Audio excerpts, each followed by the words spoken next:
What's up, guys? Welcome to another episode of The Meaning of Podcast. I am Ace. This is RB3. And this is the podcast where we get into the deeper meaning of your favorite directors and all their films, for the most part, maybe most of their films. Either way, guys, this week we're doing probably the most famous director working in Hollywood today. It's debatable, but I would consider it, considering he is a very popular director and everyone always goes out to see his movies. If you're a film fan, you know who he is. His name is Quentin Tarantino. We're going to go through his movies, but I also want to talk about a little bit of a broader picture when it comes to Tarantino, especially now in 2018 when you guys are watching this video. But last week, we did Alejandro González Iñárritu, which got us 6 comments on YouTube.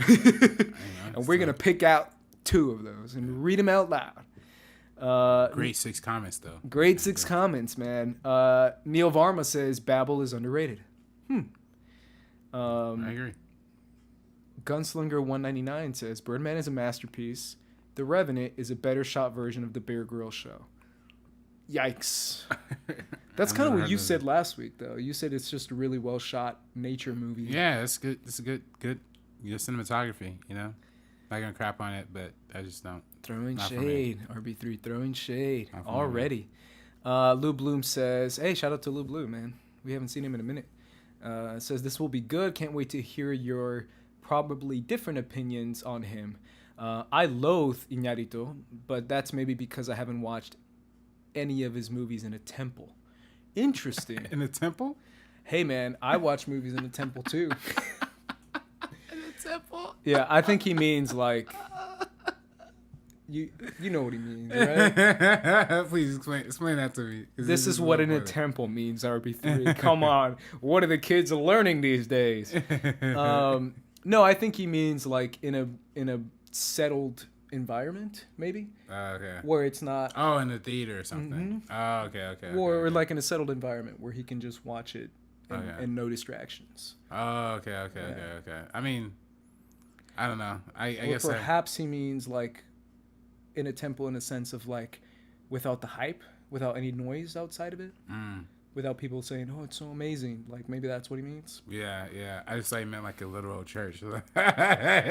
Watch him answer next week. He's like, no, bro, I meant in my temple. It's right outside my house. I go there every Sunday. Watch all my movies there. Yeah, sorry, Lou Bloom. I'm smart, but I'm not that smart. Yeah. It's still funny though. That shit cracked me up. Raúl Alejandro Mendoza says, listen to this on podcast. Good job on the pronunciation, by the way. Yeah. Listen to this on podcast, and I really just want to say thank you for covering his work. Beautiful is my favorite movie of all time, and it never fails to leave me in tears. Iñárritu is truly one of the best right now, and it sucks that his VR project, Carne y Arena, isn't available to purchase because it's his most ambitious work in terms of technicality with VR technology. That's the one I was talking about last week that I wanted to do. Keep up the awesome work. Thank you for this episode. I've been looking forward to it since y'all started this podcast. Thank you, Raul. Thank you. Raul. Yeah. You know, Raul, thank you for saying that because we have been going out of our way to do different directors of color. We never know. Every time we pick one, and it's always just like it's my fault. We should definitely be way more organized. But every time we pick one, I'm like, who should we do? But yeah, we're definitely picking ones that we're more interested in, and we're not necessarily thinking of people more interested in, which is obviously not a good thing to do. But that's why this week we're making up for it. Hey, man, well, I think by picking a very popular director. Well, I think we have a pretty great catalog of directors that we've picked. I think so too, man. Yeah, I think in the legacy play, 41 episodes in, I mean, it's episode 42. We're getting to Tarantino. I was going to talk to you about it off camera, but I might as well do it now. I kind of want to get into maybe getting another mic and getting in guests here. Oh man, yeah. Absolutely, yeah. I think it'd be fun. Get Cody Hall in here. Cody Hall. I mean, he gave you a shout out on Twitter and said that you're a celebrity and he wants to be on your podcast. Yeah, you gotta come on this one. And I think he means the me. yeah. I mean, did he mean me too? No, I'm kidding. Me too. But yeah, I feel like we should start getting guests, and I think it'll be the next chapter in the meaning of podcast. Yeah. And it would be fun because then they could kind of pick their director they want to talk about. Yeah, we could have JT in here to talk about Stallone or something, you know?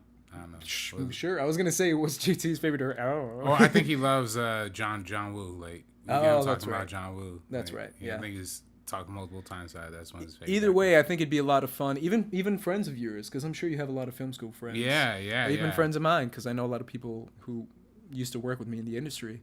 Not famous people, but just people who have knowledge on film, have thoughts on different directors. So I think it'd be a lot of fun to do that. So Right. you never know, guys. Maybe that's the next chapter. Maybe that's what's going to get people in to start actually watching and listening to these podcasts. But today's not that day, because today we're doing Quentin Tarantino. QT.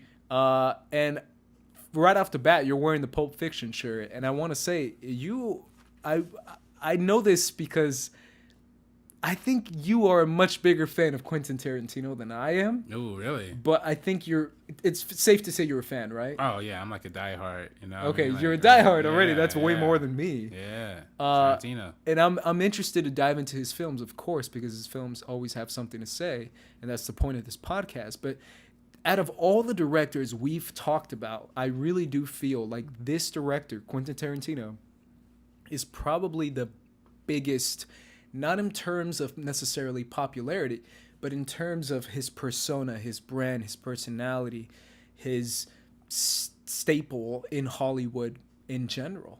I think he is, out of everyone we've done, I really do feel that way. I feel like, maybe except for Spielberg, but I think like he is the one who's very much like, you watch his films, but you also watch what he has to say in interviews and stuff, because he's always got something to say, and he's got an enormous, huge personality to the point that it's like it's hard to ignore every time. I don't know if you agree with that, but I feel like, especially I watched Full Tilt Boogie. Have you seen that? I have not. No. It's the documentary of From Dusk Till Dawn. Oh, okay. And you definitely get to see, because Tarantino's one of the stars of that movie. And he's also the writer of From Dusk Till Dawn. He wrote that screenplay. Obviously, it's directed by Robert Rodriguez, and it's starring George Clooney as well. But at the same time, it's a behind-the-scenes documentary, so you get to see a lot of his personality. And it's a 90s movie, so it's very much like of the time. And it's very interesting to see, like, Quentin Tarantino, because you're like, oh no, this guy's crazy. Like you watch him in interviews and stuff, and you're like, oh, this guy's bananas. I mean, he's a genius, obviously, but at the same time, you can like, all right, he's slightly not quite has his feet on the ground. He's slightly floating above the ground. He's not quite like in the clouds as far as where his head is, but he's like floating above the ground as far as like who he is and his personality and how he considers himself, because he's definitely a enormous personality. He has a big ego, I think, and I mean, listen, for some people that's justifiable, you know. I mean, absolutely, yeah, sure, yeah. I mean, sure. When you really think about it, Tarantino is probably one of the, if you were to put together a Mount Rushmore of directors, he might be one of the only ones from like this generation who could have a serious conversation about it. You know what I mean? Sure. As much as we love people like PTA or like, would you even consider him part of this generation? I mean, because I feel like he comes from, and this is my opinion, I feel like he comes from a different time, and we'll talk about that later on, but I feel like he's not quite this generation, but he's not quite the older generation either. He's somewhere like this weird middle of the 90s hyper crazy, hyper violent, hyper who gives a shit type of way of doing filmmaking.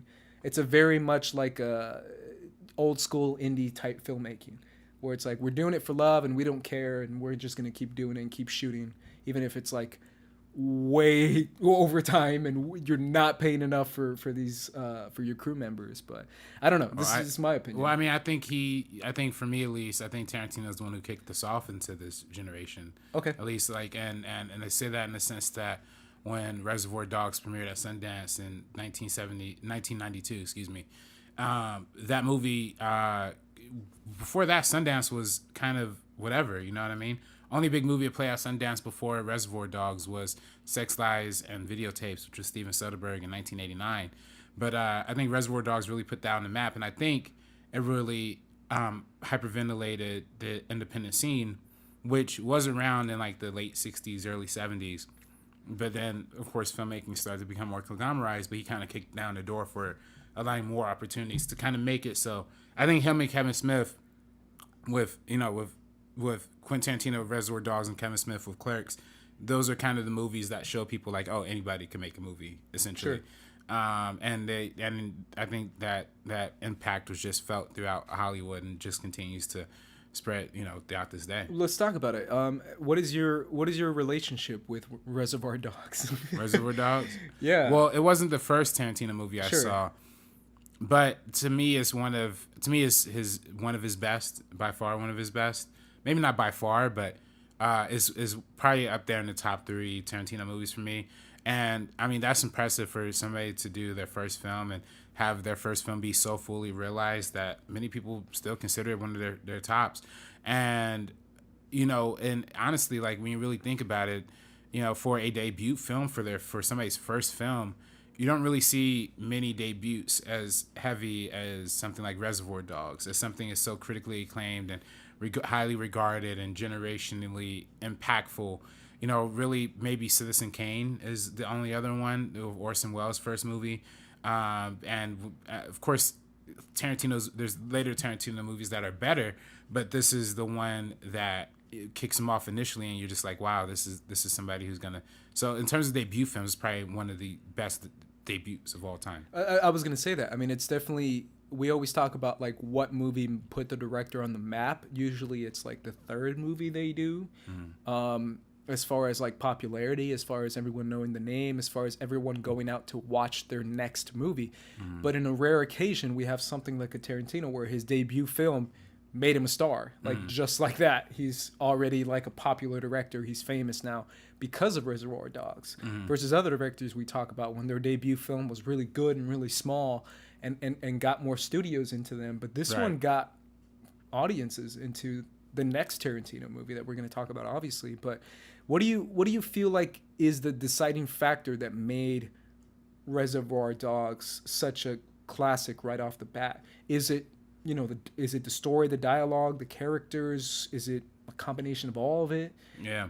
What do you feel it is? I mean, I think it's a combination of all of it. I mean, it was just something new, you know what I mean? And, when you really watch that movie in the context of what was coming out during that time, the 80s, like all these Spielberg kind of movies, coming of age movies were popular and all that kind of stuff. It was something so like radically different. The Amblin type movies? Yeah, the Amblin type movies still happened in the 80s. But there's still like more adult movies happening too, But this was something, like you said, it was violent, it was edgy, but it was super low budget. And, they kind of this is one of the first movies that I can think off the bat when I think of movies that are set in like a singular location primarily, because the movie is pretty much all set in the warehouse except for the scenes that go outside the warehouse. But it had that idea, and it also had the non-linear storytelling that was kind of new at the time. Not new, but we haven't seen a lot in independent film at that time. So all of that just combined, it was just different. It was fresh, and I think it really helped that. There was just this overall coolness to it, and it was a mixture of genres that a lot of people hadn't seen before. It was the crime movie mixed with the buddy. It was the crime movie mixed with the buddy comedy mixed with all these different the old gangster movies. All of these different subgenres just all kind of coalescing and making something really satisfying to people. Yeah, I mean, Tarantino is obsessed with old movies. He's obsessed with like old Hollywood, and he's obsessed with like different types of genres within the old types of movies. That like obviously we're going to talk about other movies in the future where he literally does story structure in a way that's so throwback to the point that no one even remembers that. But yeah, he always tries different things, but it's always something that it's inspired for in the past. Usually, I don't know if you agree with that, but he usually like dives into the past and brings it to the future, kind of thing. Like it's whether it's a style of filmmaking, whether it's the way he tells his story, like whatever it may be, whether it's like the acting, even that is like very specific to the type of movie that you're watching in a Tarantino film. Because in some movies, it's super over the top acting, and in other movies, there's it's much more quiet, and there's moments of over the topness, but it's usually held in a much more serious way, instead of like a hyper reality kind of way. But this other movies are much more grounded. Then the hyper reality, I think that adds to it too, because when you look at something like Reservoir Dogs, a lot of people say is kind of the ripoff of the Hong Kong movie City on Fire, right? Which is another gangster movie, also has a similar kind of premise, the robbery gone wrong and all that kind of stuff. And you look at that and you see the influence from Hong Kong cinema, which is very hyperactive, overexpressive, and he kind of adopts that and puts that into this movie where he heightens the characters up to like a certain extent. So I think that's definitely present there. And one thing that Tarantino's known for is reusing his cast, his actors over and over again. Obviously, the first one is Harvey Keitel. Yeah, Harvey Keitel, yeah. Yeah, I'm probably mispronouncing his name, sorry. And, I mean, obviously, this movie is stacked with names that you see all the time. Tim Roof. I'm sorry, Tom. Jesus, man, I'm really messing up his name here. Sorry, Tim Roth, if you're watching this. Tomb Ruthinator? It's just like you're making up names at this point. Michael Masson. And obviously the one to me that stands out quite a bit is Steve Buscemi. But as far as like working with the cast, obviously everyone gives a great performance, but who do you feel like is the standout in this movie? Oh man, I just always love Steve Buscemi, right? In anything, man. Like he just has that like screamish quality that's like really hilarious, but also very relatable. Yeah. And I think he pulls that perfectly here. I love Keitel in this movie too, because I was gonna say that guy is like he's acting his ass off. He's an actor. Yeah. He's like a kind of guy where he like gets in the mode and stuff. Like even watching the behind the scenes of From Dusk Till Dawn, they interviewed him because he's in like one scene in the beginning, I think, and he was just talking about like why he got into acting and why he does what he does, and he's just so into it to the point that I'm like, just chill, man, chill. Yeah, bro, he's into acting. Like he takes it very seriously, and you can see that in this movie too. Right. No, absolutely. And the way his character kind of has to navigate the aggression, the anger that comes from being the de facto leader of this group, while also like the sadness and trying to take care of like a dying Tim Roth character is also like he goes a lot of different levels that I feel like a lot of characters in this movie play into one particular type and they roll with that really well, but his character I feel like has the most of everybody in it, you know what I mean? Yeah, and for one thing too, I want to talk about two different things before we move on. The first thing is I personally feel like even if it's a movie that's not as popular, a Tarantino movie, he always kind of has something that he's telling you and you can clearly see it. What do you feel like is the overlying factor that keeps coming up in this movie that you can tell that this was the point of this movie? Yeah, I mean... Specifically with the ending too, because Tarantino's endings are always yeah. There's always something there to the endings. Because personally, when I watch Tarantino movies, I'm like, how is this gonna end? I'm trying to figure it out. But what do you feel that is for Reservoir Dogs? I mean, for me, it's just like the idea of deception and not trusting even your closest, comrades, and to me, I really look at it as almost like a self-reflexive kind of thing too. And at least self-reflective in terms of filmmaking, because the whole point of filmmaking is to deceive the audience for as long as possible until you reveal some information that going to throw them off. With this movie, it's always interesting because the audience always finds out things before the characters do. And I think that's a big part of what Tarantino's filmmaking is. Even when you look on a micro level of his dialogue, a lot of times, what he says in his dialogue, why his dialogue comes off as so repetitive is because a lot of times he's building anticipation within the dialogue. Like a lot of times, with this movie, for example, it's like you haven't, when characters say stuff like you haven't met so and so or this and this, like that's adding anticipation to what's going to come next. And I think Tarantino is really good at building that anticipation until it builds off into something really great. So I mean, that's where I feel like Reservoir Dogs does that really well, is that he takes the nonlinear structure to his advantage and does that, and also puts a perspective from the actor's perspective of that too, right? Like with the Tim Roth character, when he's about to go undercover and he's like kind of rehearsing to himself like an actor would, you know what I mean? Like kind of going over lines and like kind of keep practicing. I feel like overall it's almost like a self-reflective, like, kind of look onto the making of movies. Sure. Within like a this, meta. Yeah, meta. Yeah, maybe that's just my meta analysis of it, but I mean that's just something that I've always taken away from that too. So Yeah, and obviously you got into it a little bit, but I feel like that's kind of, besides his dialogue, that's kind of what Tarantino is known for, besides the violence too, is building tension. Right. I feel like he's a master at building tension, and he does that in pretty much every single one of his movies, including his next one, RB3. That's my transition, Pulp Fiction, which you're wearing a shirt of right now. Yeah,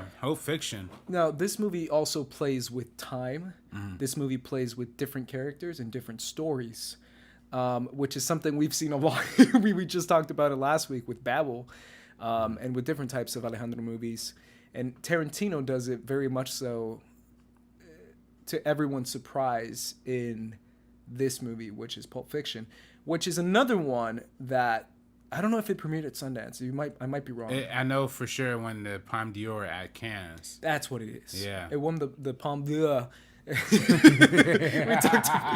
Shout out to France winning the World Cup. Hey, which my French pronunciation of things is usually just going, and it works every time, man. Palme d'Or. Palme d'Or.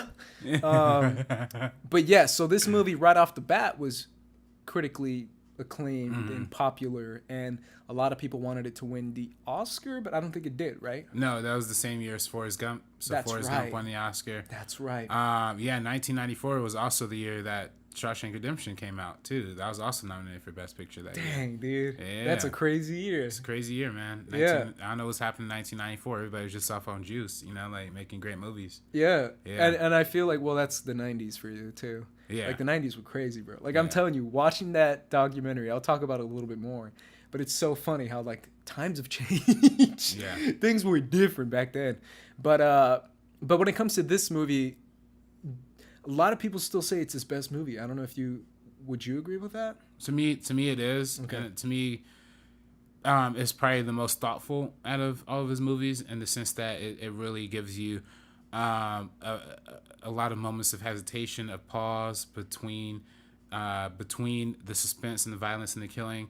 And I think it all builds to that moment towards the end where Samuel Jackson character, what's his name, Jules and Vincent? Yeah, Jules and Vincent. Vincent is John Travolta. Yeah. To me, when he gives that whole monologue at the end, that kind of encompasses the entire theme of this movie. Like, is it better to just kill needlessly, or is it better to be thoughtful and rational and work within your own moral parameters and stuff like that? So I feel like this movie honed in on something really thoughtful and really meditative about, ironically about the notion of killing and being a gangster and violence and all that stuff. But I don't know, that to me is, and it shows when characters do bad things, they're going to have a lot of bad consequences put upon them for their actions, like we see Vincent, John Travolta, doing all these random killings, and not random, but like he accidentally shoots the guy in the back of the car, you know what I mean? Like, and then, but then he ultimately ends up paying a certain price for it too. And so that the people who, and so does Bruce Willis. He's not a classy character, but he ends up paying some sort of price, but he ultimately ends up getting some redemption too. So I feel like the arc of this movie, kind of the meditation and the redemption aspect of it, and the people who don't get redeemed having to face some sort of consequences for that as well, just all really fascinated me. Yeah, and it's very interesting because you can kind of pick and choose what your favorite storyline in this movie is. I mean, everyone kind of just goes with Samuel L. Jackson's and John Travolta's storyline because that's the one that stands out the most. I mean, personally to me, and it's also because this is Quentin Tarantino working with Samuel L. Jackson. Oh, yeah. Something that we see all the time now. But I don't know. Do you feel like this movie, I don't want to say typecast, but typecasted Samuel L. Jackson kind of? We gave him, I think, the personality that we recognize him for now. This sure, was because he's in Goodfellas too, but he's in it for like 5 minutes. 5 minutes. Yeah, or something. yeah, barely. And he's in other things too, of course, like Jurassic Park also came out in 94. But like, or 93. Jurassic Park came out in 93. 93. Yeah. But I feel like this one was the one. Like that's Samuel L. Jackson doing Samuel L. Jackson. This was the motherfucking. That's what I'm saying. Samuel L. Jackson that now, came from this. when you see Samuel Jackson, you expect that. And so you feel like it typecasted him a little bit. Yeah, I mean, it definitely set a track. But I mean, that's the role that Sam Jackson's like always been perfect at playing. Like, I'm never not gonna. I was gonna say Sam Jackson works his ass off, bro. Yeah. He's always on set shooting something. Yeah, he's always on set, and he's always, and I don't think I've really seen. I mean, there's plenty of bad Samuel L. Jackson movies, but I haven't seen him do bad in any of them. So you're saying like his performances? His performances aren't usually never bad in them. So I just feel like that. I mean, and salute to Quentin for pulling that out of him. I know originally Samuel L. Jackson had auditioned for Reservoir Dogs, but didn't get the part. But Quentin, called him back for something like this. And as we see from that point on, Samuel Jackson is in almost every one of his movies. I think so. Yeah, you're right. Well, I don't know about that. Almost everyone. Yeah, I don't think that. Almost every one of these movies. Yeah.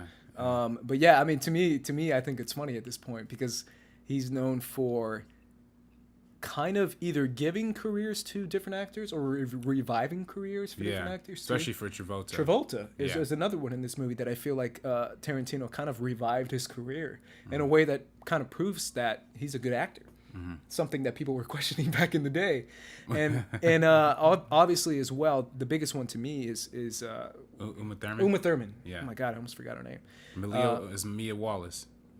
Yes, it's Mia Wallace.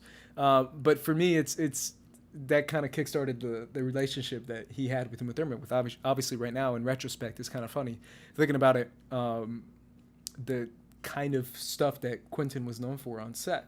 Yeah. But for anyone who doesn't know, Quentin on set is a maniac. Like he's crazy. And he's known for being extremely, I don't want to say quick-tempered, but quick-tempered.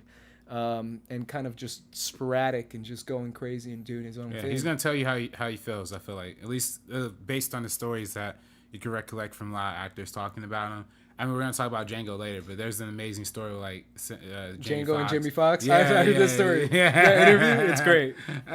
It's great. I forget what it was. I don't know if it was Jimmy Kimmel or... It was like Howard Stern or something like that. Howard Stern, something. Yeah. But, you're right. It was Howard Stern. Yeah. He was talking about how Tarantino was like demanding him to like play a slave and not be like, hey, trying to make it too cool. Yeah. Which is funny because... Like, it's weird that a white director is, like, yelling at this black dude about how to play we're going to talk about that later, bro. I have it in my notes right here next to me. Notes, all right. I have some notes. Not many notes, but I have a few notes, and that's one of my notes. We'll talk about that later, obviously. But, yeah, for me, this movie shows, and obviously Tim Roth as well. And then right off the bat, I feel like the thing that really puts this movie over the edge, over the top, as a classic is what Tarantino is always known for nowadays, the dialogue.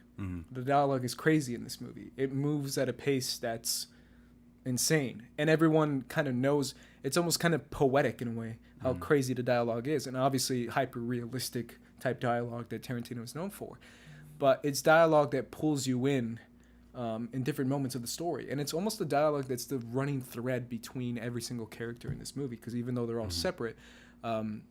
it's the one thing that they all kind of have in common. I don't know if you agree with that, but I feel like it stands out quite a bit. No, and it's funny because rewatching Tarantino movies over the week, which is what I did, I notice how he structures dialogue quite a bit. Like I started to catch on how he does it. And the most famous one is Samuel L. Jackson's scene in the apartment of the guy. Yeah. When he quotes the Bible to him. That's the perfect example. Was it Ezekiel 7:16 or something like that? You would know more than I don't know. Yeah. but by the way, it's not a real Bible verse. There you go. Yeah.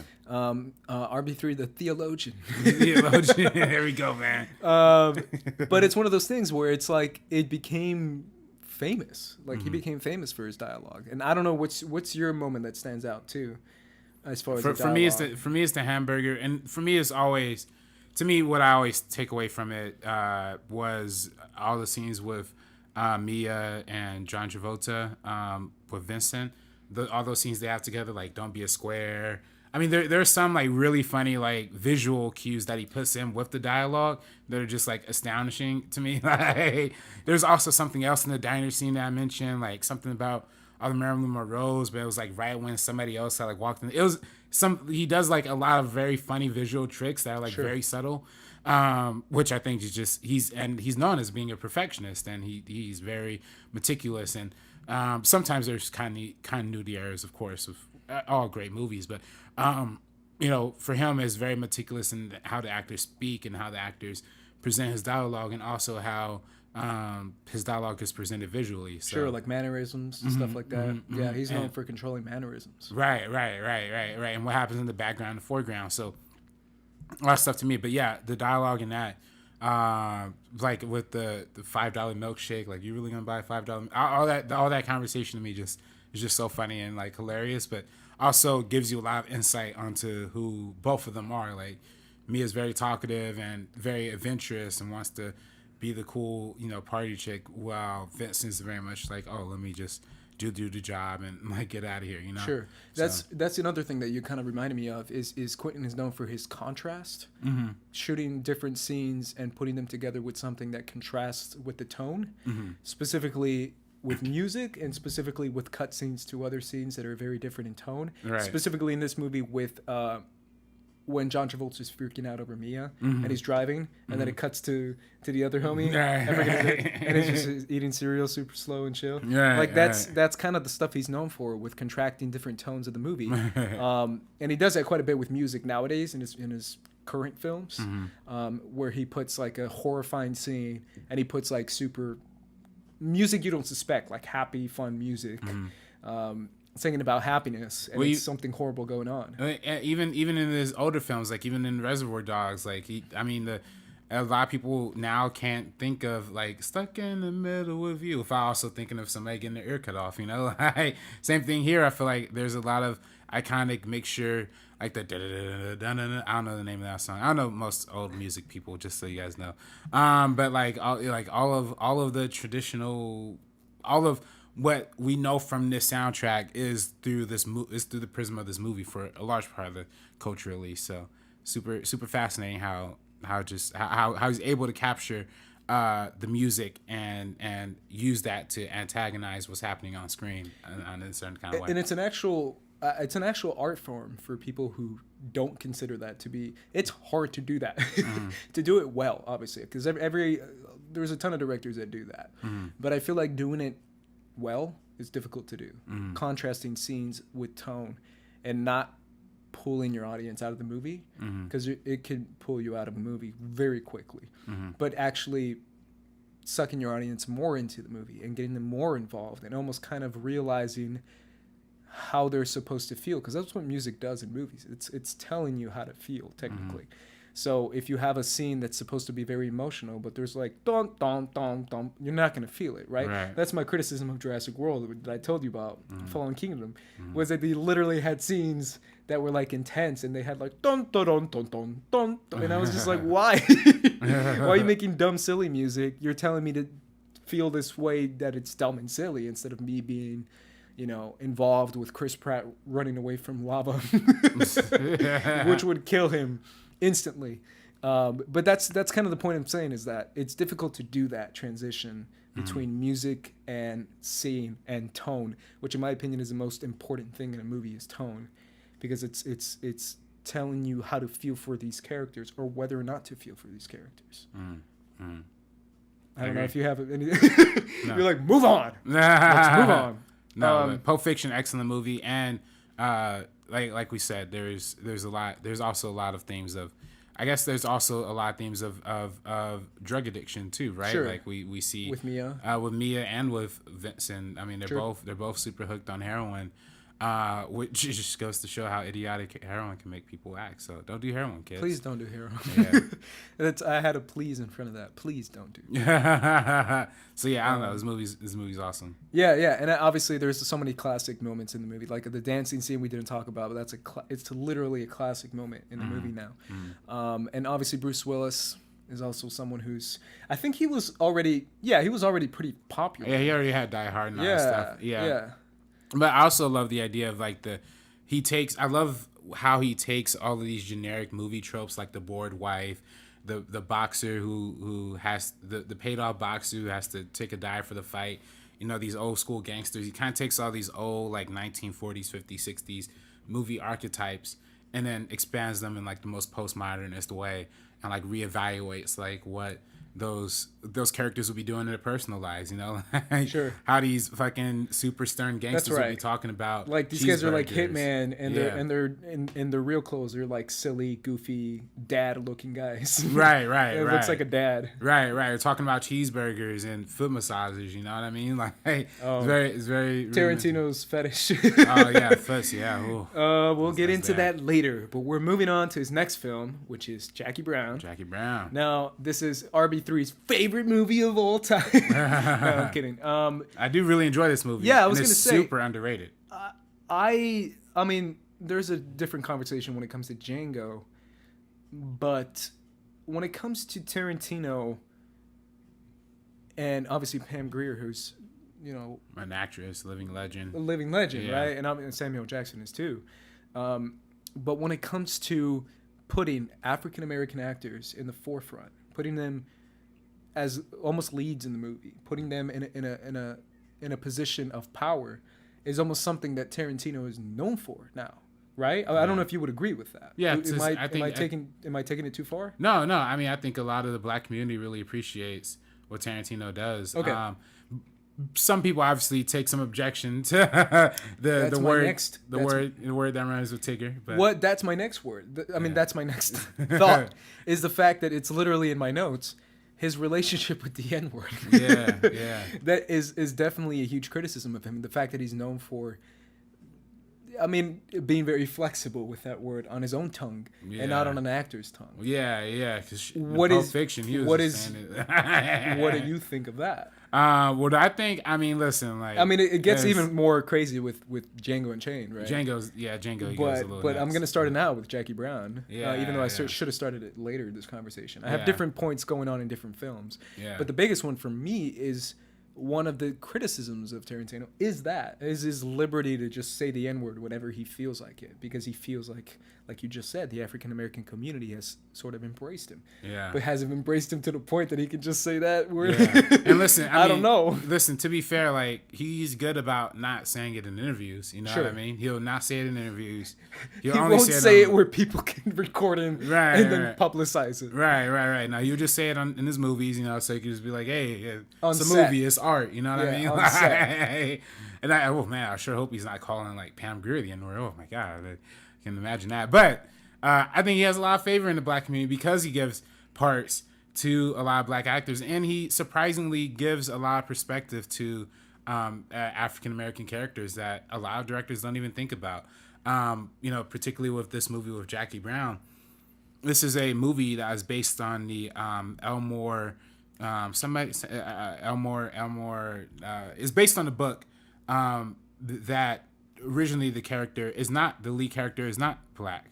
That was the change that Tarantino made while writing the adaptation for the story. And this is Tarantino's only adaptation, by the way. His only adaptation. And yes, Kill Bill, wasn't it based on a comic or I don't think it was based on anything. I forget what it's based on.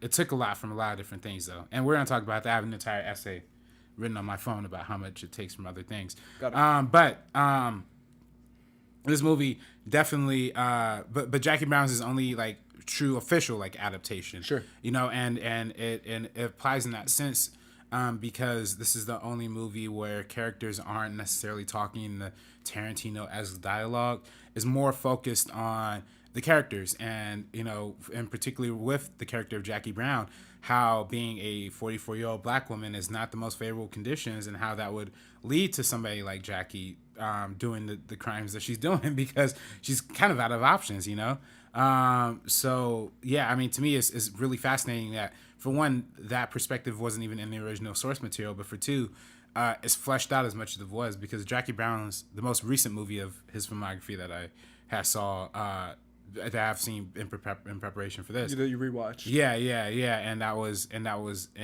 a very prominent position in that movie. So Yeah, I mean, I feel like this movie is another. It doesn't. When people say, "What's your favorite Tarantino movie?" I don't feel like people even, like you just said before, like a Tarantino movie. You think of Pulp Fiction, you think of Inglourious Basterds, you think of Django, you think of this crazy, slightly over the top, super quick dialogue. A lot of people don't even consider this movie. Brown, yeah. Yeah. What do you think of that? Because I feel like this movie wasn't as, super well received as other of his films. I mean, this is definitely the most un-Tarantino movie he's probably made. When you swing that far to the pendulum, a lot of people, I guess, taken off by it. I think it's also the fact that it directly followed Pulp Fiction, so people were expecting, follow-up to Pulp Fiction, what is it going to be? And it was something that was different. It wasn't all of the snappy dialogue. There's still definitely a snappy dialogue there.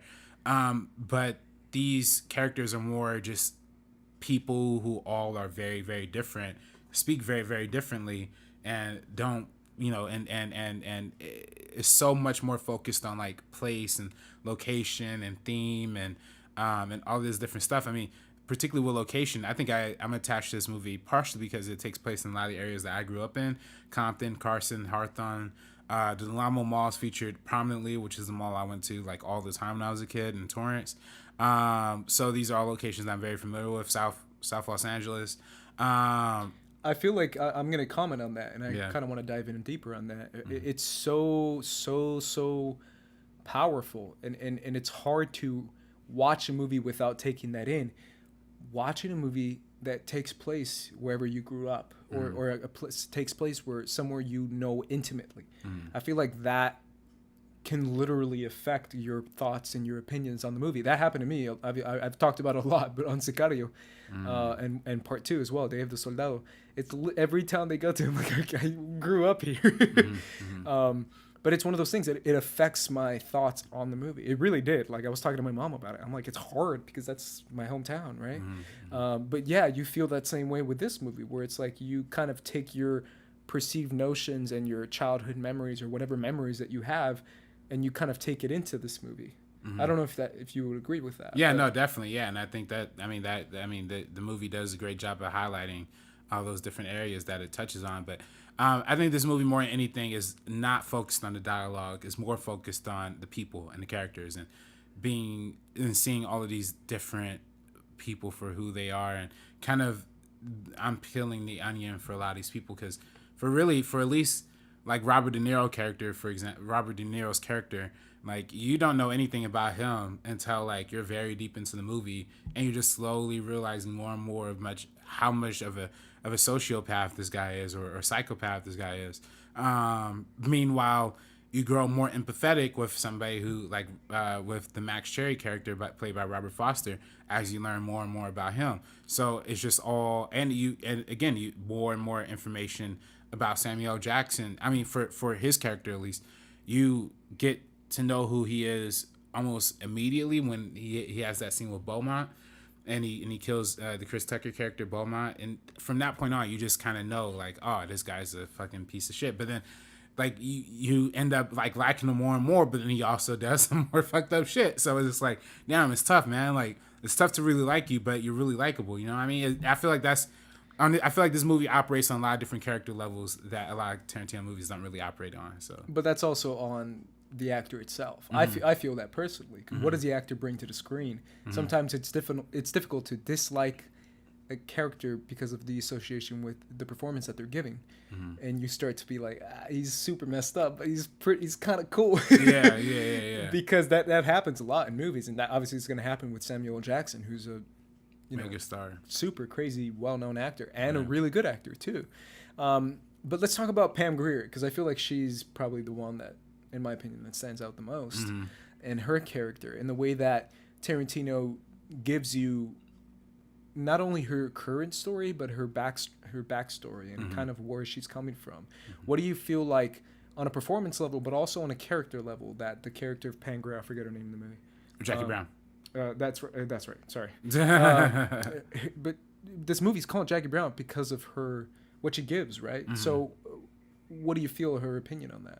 Well, no, I think it's fantastic that Tarantino casted Pam Grier. She's a very big blaxploitation actress back in that time, starred in movies like Coffee and all these amazing like blaxploitation films back then. And she was a big part of that movement. So seeing that Tarantino but he takes a lot of influence from blaxploitation in this movie in particular. He does it in quite a few of his movies too, though. Yeah. I mean, there's some of that in Pulp Fiction. There's a lot of that here. And when we talk about, Django, that's an all blaxploitation movie. And I know it's not technically his movie, but he wrote From Dusk Till Dawn. Oh, right. I forget the character's name in that movie, but right. You know who I'm talking about? Yeah. That guy's straight out of his blaxploitation movie. Yeah. Literally straight out of it. I think that's where he got him. Right. And I mean, you look at the other movies Tarantino's written too, like True Romance, kind of. There's not blaxploitation in that movie, but sure. There's that element of somebody not making fun of that, but trying to embrace that with Gary Oldman's character who plays like the drug dealer who wants to be black but he's really white. Yeah. So it's just funny that all those aspects, and he's watching a blaxploitation movie in the background in True Romance. I just think it's funny because it's one of those things where like something from Till Dusk Till Dawn, and I'm probably making this out, but it's one of those things where it's like a black guy in a black jacket who's a super crazy badass. He's got like a handlebar mustache. Yeah. He's got kind of like a mini fro going on. And then there's like a camera whip and then like a zoom in and he goes, damn. Like that's that's super. That's you're like, come on, bro. That's where you're taking it from. Mm-hmm. But yeah, I just think it's funny because that's the connection that you have to blaxploitation, right? Right. And casting Pam Grier in that adds a little bit to that too, but makes it this is more of like an adult blaxploitation movie to a certain extent, to where it's not all manic killing this and that. It's more of like, oh, this is like the introspective look. It's like a traditional crime heist movie, but with a tinge of like blaxploitation. Which also I kind of think this is one of the more grounded heist movies we're ever gonna see.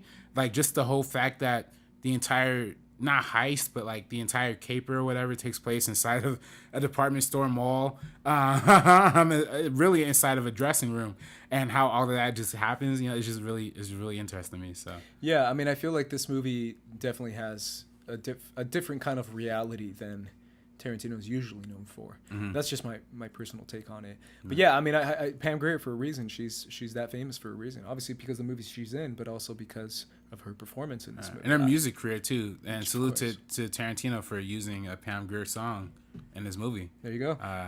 Have you seen Luke Cage season 2? I have not. Okay. I haven't either. Oh, okay, no. I just wanted to hear your opinion on it, just because we were on the topic. I'm done with the Marvel Netflix stuff. So. Dang. Yeah, I'm sorry. Dang. Did you see Defenders? Yeah, I did see Defenders. Okay. That was when I called it quits. I was okay with Defenders. I thought it was not bad. Yeah, that was. But then again, you liked Luke Cage season 1, didn't you? I like Luke Cage season 1, yeah. Okay. But I don't know. To me, it's like everything's tainted now. You know what I mean? Like I don't even know if I can go back for Daredevil. Oh man, I don't even know about that, man. Come on, man. You're breaking my heart, dude. You know what's funny? Jessica Jones. I love first season Jessica Jones. I was gonna say, bro, I was like the biggest flag bearer of Jessica Jones season 1. Yeah. Like I was like, F you guys, Jessica Jones season 1's the best, and I would wave that flag like crazy. I still haven't seen season 2. Yeah, dude. Yeah. Because every time I'm like, Jessica Jones season 2 or Unbreakable Kimmy Schmidt. Right. And I'm just, and I'm like 20 minutes of just ridiculous comedy or an hour of Jessica Jones investigation. Fest, you know what I mean? Like, but that's on me. That's on me. I fully take credit. I mean, punishment. It really is. I mean, we have Iron Fist and Defenders like back to back. Is like, yo, like. Speaking of Netflix, that's where I rewatched his next film, which is Kill Bill Volume 1. Yeah. Starring Uma Thurman, which he developed a relationship with in this movie, and obviously through Pulp Fiction. But I feel like it's definitely 100% on her carrying the whole film.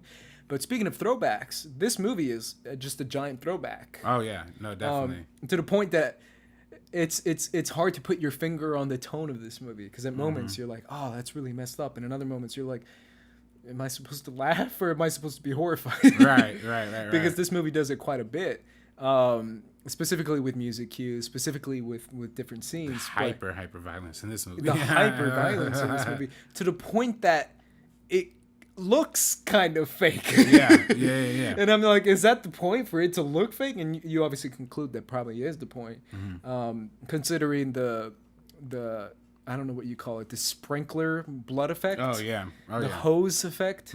When people get cut in the final battle of the Crazy 88, and they're just like shh, and it keeps going, and I'm like, I don't think that's how blood works as far as people being cut, but that's what happens in this movie.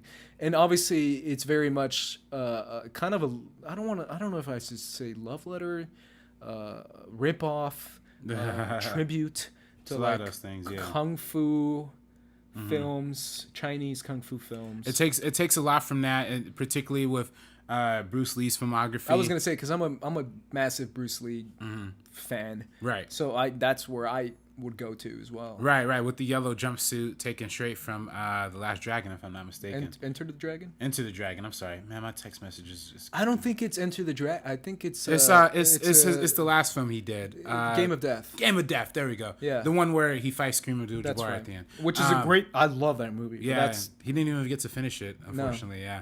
I hate the stuff that I don't know if you saw added, like, the stuff where he's like in a motorcycle helmet. Yeah. Which that's where Tarantino took the whole thing for the bride wearing the motorcycle helmet. Yeah. And also the bride, and it was kind of funny because that's the times that you see actress Zoe Bell playing the bride part. Who Zoe Bell ends up becoming an actress and frequent in Tarantino's movies. She's Uma Thurman's stunt woman, and a lot of times when she's wearing the helmet, that's she's also in The Hateful Eight. She's also in The Hateful Eight, yeah, and she's the main star of Death Proof. Yeah, she's one of the main stars of that.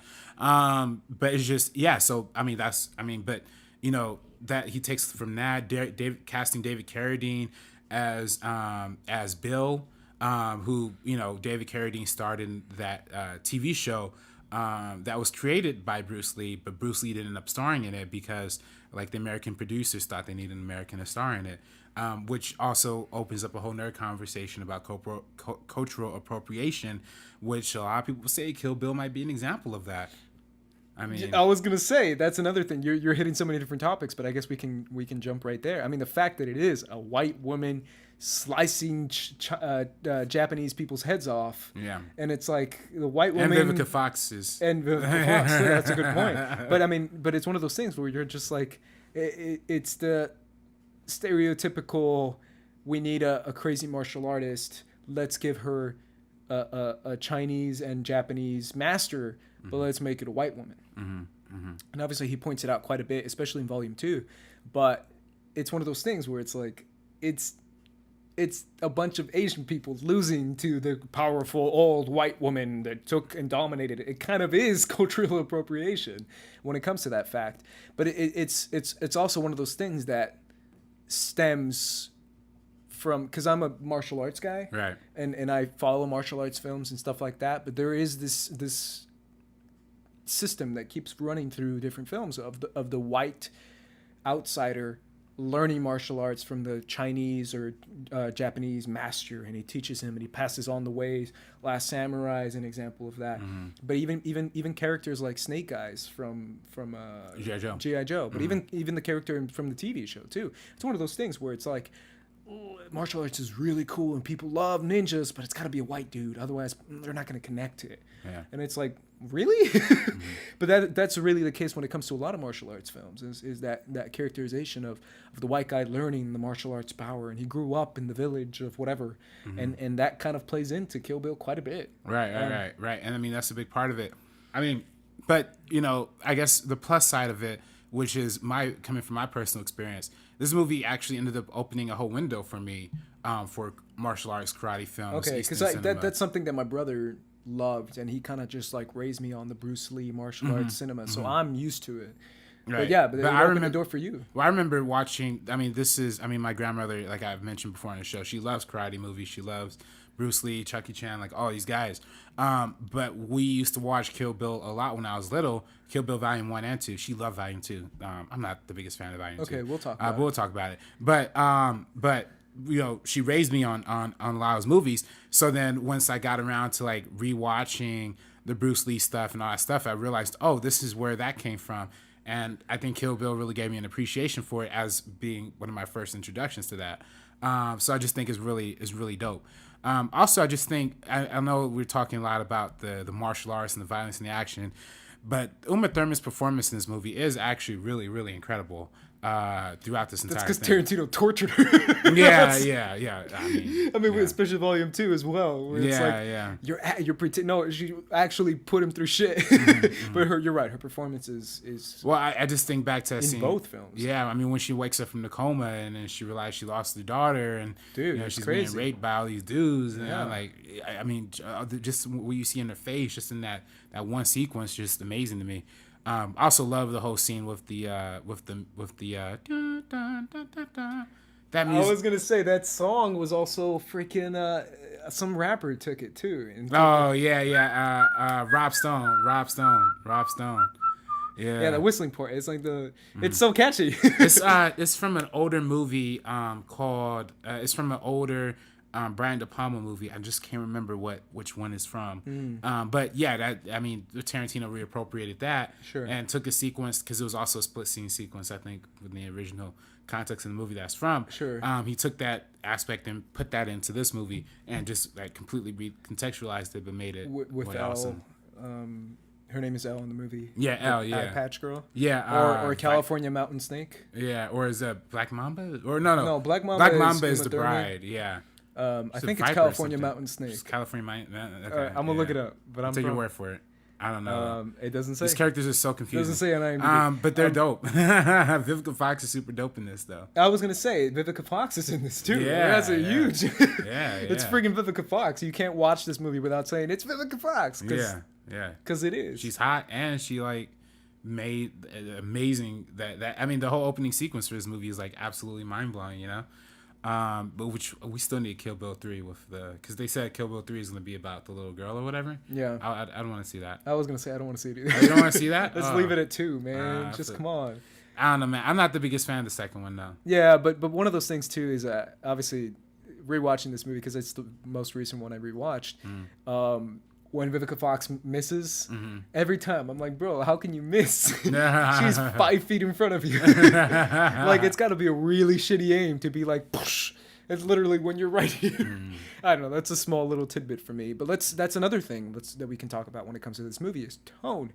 This movie is super over the top. It's very comedic. The way it's shot is with the super snap zooms that kung fu movies are known for. Right. The looking to camera and doing a crazy face and the camera zooms in on you. That's from kung fu films too. Or the freaking the other song that makes an appearance in this movie quite a bit is the one that everyone uses to like make a when you're realizing something that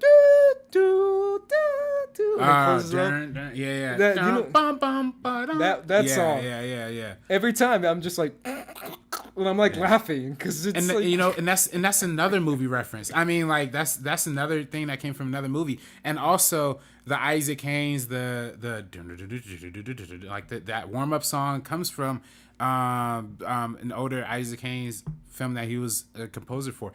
So it's just so chock full of like all these really funny music cues that take from a lot of different sources. I mean, there's so many things in the movie that's from the. I mean, the fact that she's narrating, and every time we meet a new assassin, a new character, like she tells you who she is. Like this is Gogo. When we meet, is it Gogo or Gugu? Gogo. Yeah. And this is Gogo. Like, look, she is. She's 17 years old, but she's crazy. Like, look at her stab this guy, and then it cuts back to the film. Or when we meet, I forget her name, the French Japanese girl. Like she's narrating everything throughout the movie, and she's all. Tarantino also uses, funny enough, anime in this movie to tell the backstory of Oren Ishii, I think is her name. Oren Ishii, yeah. Who plays Cottonmouth.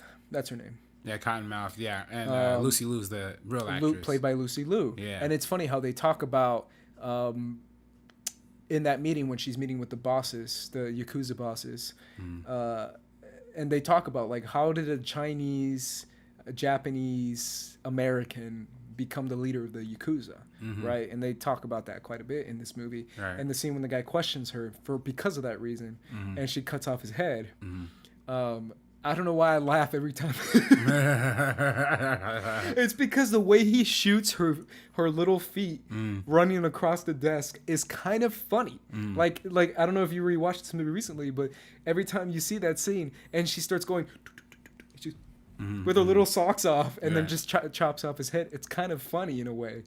But yeah, I mean, this whole movie is a giant throwback. Even the act structure is something that... Right, exactly. But it's so cool, man. Like, I love the sequence when she's like going to the bathroom or whatever, and then the camera just kind of follows you throughout the entire thing, so you really get the scope of like the geography of the location. Yeah, location. This movie, speaking of location, is another huge thing. Because that's, again, thinking of like producing shit. I'm like, man, that place does not look cheap. That place looked like it cost money to rent that place to shoot there. The final battle place is what I'm referring to, right? Because it's huge and it's got so much culture in it. Yeah, and I really do feel like when it comes to, obviously, Tarantino is known for his violence, his over-the-top violence. But it's also one of those things of the way this movie is shot. Those final battle scenes are insane, crazy, so freaking cool.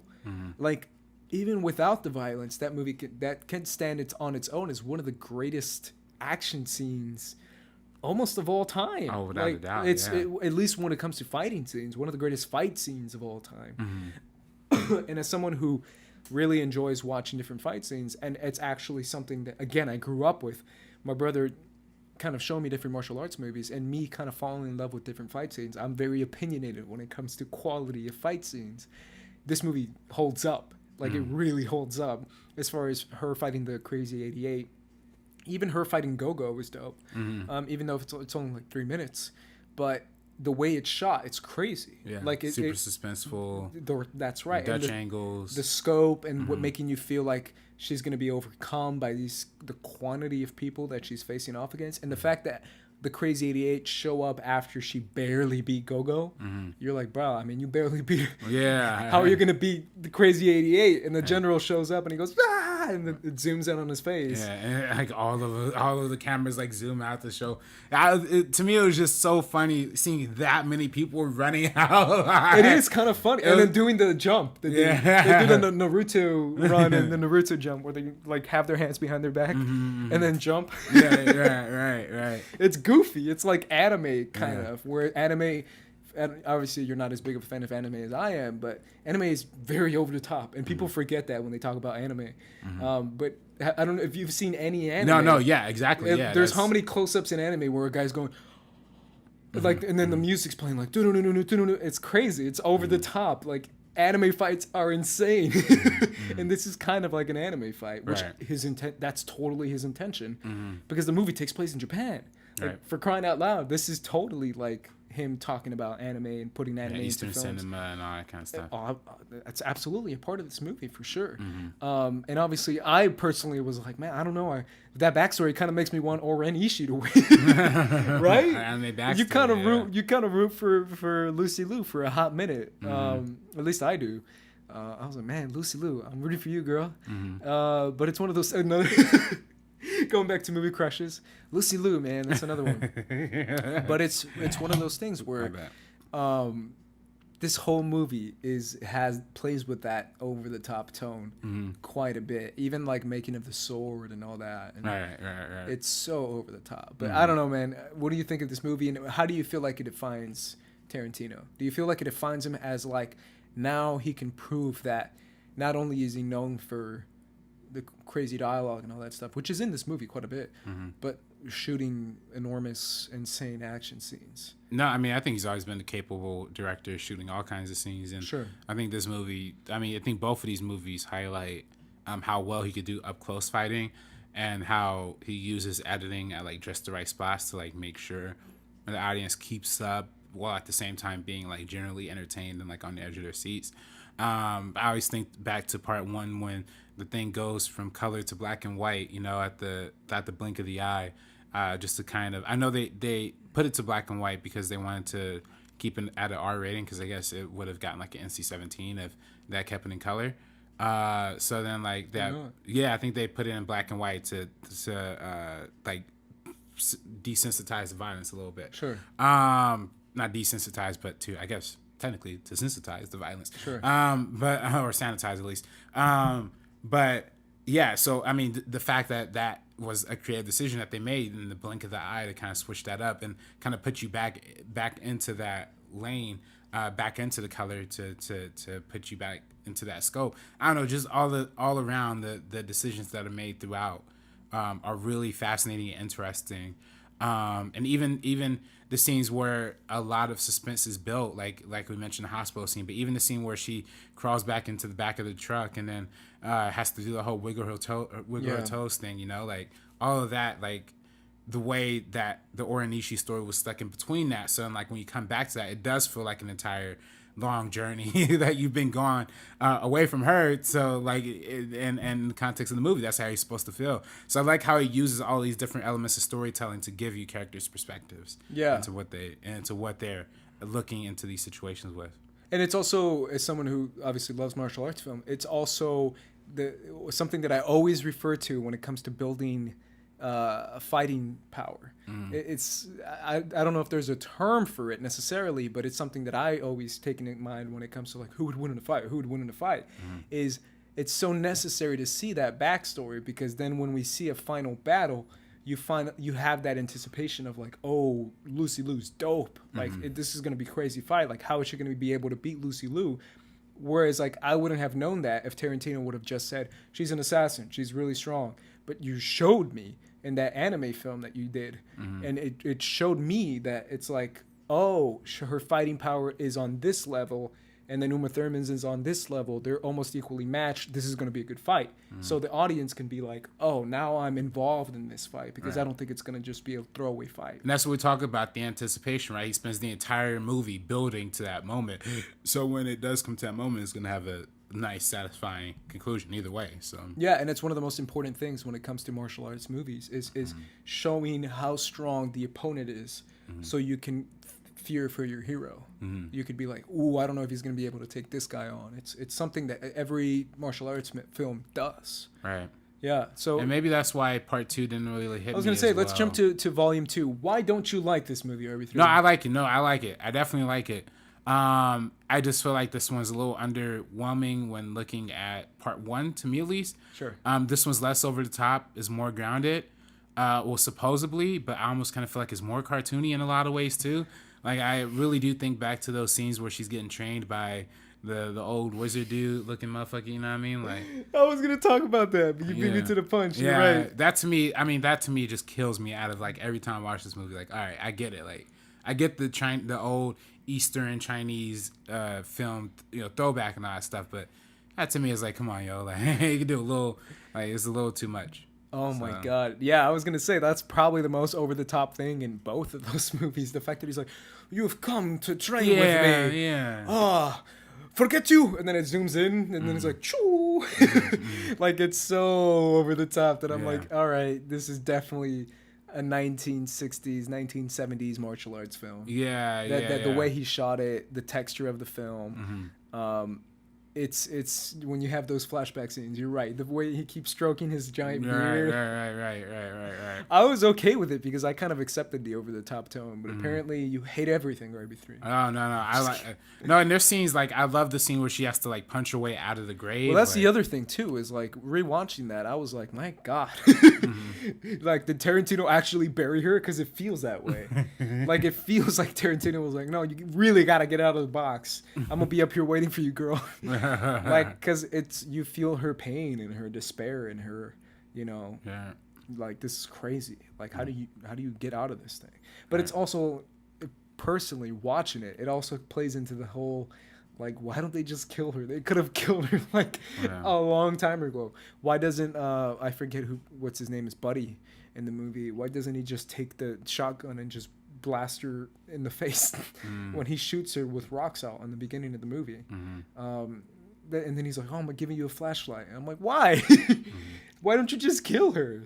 Like, I don't know. They're trying to torture him. Like, man. I guess that you're right. The torture aspect was something that California Mountain Snake was talking about. Where it's like, you're right. That's messed up. That's an evil way to kill her. But giving her a flashlight, to me, was like, really? If you really want to torture her, you would just bury her. And then that's how you killed her. By burying her like that. But giving her a flashlight, I was like, why? Are you That doesn't make any sense. Yeah. Because you're literally telling her, escape and come back and kill me. I don't know. That's a little thing that took me out of it for a moment. Right. But, and again, there's some cool scenes in this movie. Like, I really do feel like the scenes with Buddy, even building the character himself. Yeah, McMaster again, right? McMaster. That's right. Again, and he's a bouncer for like a crappy club or something, a crappy strip club. And then when we meet a little bit more of Elle, we have her backstory as well. Right. And I also think, I also think the fight between the mountain snake woman and I'm just calling One-Eyed for now. Yeah, or you can call her Elle. Her name is Elle. Or Elle, yeah, Elle, and the bride. I thought that was an amazing sequence together. As they're duking it out, and she pulls out her other eye. I'm like, damn, yo. Yeah, I was gonna say that's messed up, right? That's so messed up. Like it's almost to the point that I'm like, we get it, Tarantino. You're messed up. You're really messed up. Like even the scene in Volume 1 that I didn't talk about, where he's like, what are you gonna do with her? It's like, I'm gonna rape this girl while she's. And I'm like, really, Tarantino? Like, who does that? You gotta know who's the bad guys, man. Yeah, I guess, but it's like you gotta make it like, I'm not just gonna kill your girlfriend in front of you. I'm gonna rape her and then cut her off her head and then feed her head to. I'm like, we get it, man. We get it. Right. Like, it's crazy. It's bad. It's messed up. But yeah, that's another thing. You're right. That fight was crazy, and it's also, I forgot to say in the first movie too, the over the topness where everyone's like, "You have a Hanzo sword," and it's like even at the end, that's her last line is like, "She did have a Hanzo sword." And then she does. I'm like, what is this?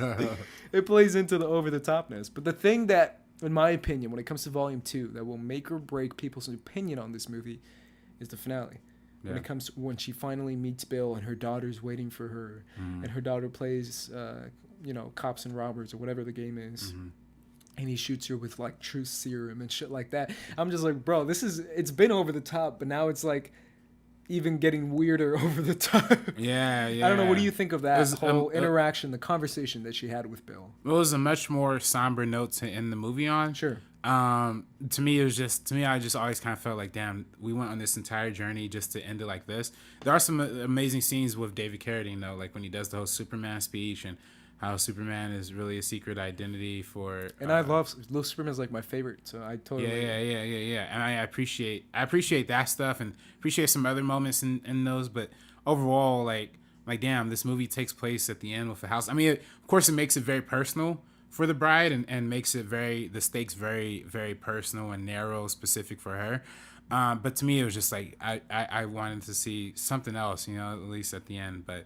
David Carradine does give a great performance as Bill, and he has a lot of fascinating things to say throughout that. So even the flashback that we get with Lucy Kang, I think is who she's trying to kill. You know what I'm talking about? The girl with the shotgun. Oh yeah. I mean, I thought she was dope too, but it's just funny where it's like, that was a crazy scene. Yeah. Oh, okay. Fun, have a good day. Yeah. Congratulations is the last line she says, and it's just like really. Yeah. I mean, there's that understanding between women. It is. No, it is. You're right. Yeah. And I got that. I really did get it. I just thought it was kind of funny in a way, but at the same time, I guess the whole point is to show you that even when it comes to assassins, the humanizing factor of having a child, of being a mother, like no matter what, that's always going to be like, oh, you're pregnant. Oh, okay. Like even me who kills people for a living is not going to go that far. So I get it. But you would rank this one, Volume 2 specifically, lower on your list of Tarantino's? Yeah, this would probably be one of the lower ones. But, I mean, it's tough because if you were to look at them as a Part 1 and Part 2 as one thing, Kill Bill as just one thing will probably be at like the 5 spot and the 6 spot of my Tarantino list. But Volume 1 alone is like number 4. You know what I mean? Like Volume 1 is really high. Just Volume 2 fell off a little bit for me, but I still appreciate what it has to say overall. Yeah, I mean, I feel like it's I don't know. I don't know how I feel. I liked it because it's difficult to watch this movie in a different lens than the one I watched it with, which again is being a massive fan of the movies that he's referencing, which is the old throwback martial arts films. But at the same time, I get it. I get why it's not as high for you. But I mean, we can't move on from Kill Bill Volume 2 without talking about the whole thing that came out with the stories. I was gonna say, so my thing with Quentin Tarantino is especially now in Hollywood, because obviously even 5 years ago it'd be whatever, but now in Hollywood I feel like Hollywood is turning a page when it comes to how to make movies. For anyone who doesn't know, or anyone who hasn't been on a film set, I've been on a few film sets as a PA. It's insane. And directors are crazy. Yeah. And they scream and yell and do shit that probably shouldn't be allowed, but you're like, that's what the director wants. Kind of, that's the line that people say in order to excuse certain things that should not be excused. Right. And that's what Tarantino spit on Uma Thurman. Tarantino put her in dangerous positions. Right. Tarantino, like I said before, almost kind of tortured her throughout these movies to make her feel the kind of pain that she was feeling. And by torture, I don't mean necessarily physically, but psychologically, in a degrading kind of way, to the point that it's like, is she acting, or is she just getting the shit kicked out of her, psychologically by Tarantino? Right. Because that's what he does in order to get the performances that he wants. Yeah, I mean, I know the whole thing specifically was with the car being driven at the beginning of part 2 and how that crashed. And I mean, we saw the video, it was all awful. But I mean, like, it's tough because when you look at all of the great directors throughout our time, particularly Hitchcock, particularly Kubrick, they all really have this thing about putting their actors under the microscope and really like putting the heat on them. You know what I mean? Particularly I think of Stanley Kubrick with Shelley Duvall when they were shooting The Shining, and how he did infinite amounts of takes and takes and takes and takes just to fuck with her. Literally just to fuck with her, just to put her to a point of a breaking point, so where that's just how she's always going to feel throughout this entire movie. She's because of how she felt when she was on set. Right. Have you seen Barry? I haven't. Was that the one with Ryan Reynolds? No, Barry's the one with Bill Hader. Oh, right. No, I haven't seen that, no. It's the HBO show. Oh, okay. It's literally, I won't spoil it for you, but it's in the pilot episode. It's literally about acting, and there's an acting school. But it's funny because there's a scene just like that, where afterwards everything is forgiven, because it's the acting coach is like degrading the shit out of her, and she's like, oh. And now perform, and she goes, ooh, and then she performs, and she's like, oh my god, thank you so much. And it's just like, everything's okay. It's okay to say these awful things because I get a great performance out of it. And then the actor is thanking the coach for degrading her, and it's always forgiving because that's the Hollywood way. Right. And it's kind of, they're making fun of it because it's a satire, but it's one of those things where it's like, that's kind of true, because afterwards you're like, oh my god, Stanley, thank you so much. Like, that's the kind of stuff you would say. Or Quentin, thank you for torturing me. At first I was very put off by it, but now, since you gave me such a great performance, I got out of it. All is forgiven. Everything's okay. Is it though? Is it RB3? Is there a line? I mean, I think there's a line. I mean, Tarantino, I mean, it's tough. I mean, when you're actually putting like lives in danger, like you do with Uma Thurman, like that's really scummy, safety is like that's you gotta have safety under control on your set. Right. Like that's something that the director should have under control. Yeah. I don't know what the situation was that led to that. That was really that's super unfortunate that that's just the way that had to go down. But I mean, for a lot of, I feel like that's a lot of what Hollywood is, like manipulation, particularly directors manipulating actors to get them to feel a certain way. So it's tough, and I definitely don't want to see Tarantino start watering down his movies, but also at the same time, I don't want to see people being mistreated. But if we're going to talk about Tarantino, we got to talk about some of the other directors who literally fuck with their actors just to make, just to get the best out of them. And sometimes really effective, and sometimes people win Oscars off of it. So yeah, since we're talking about controversy, let's move on to another controversy that Tarantino has faced before. And that, to me... don't tell me the feet. No, that's not. It's not the feet. You can have fetishes if you want, but it is the treatment of actresses and females on set, and the fact that he was so closely associated with Harvey Weinstein to the point that it's like, you can't. I'm sorry, you just can't convince me that he didn't know anything that was going on.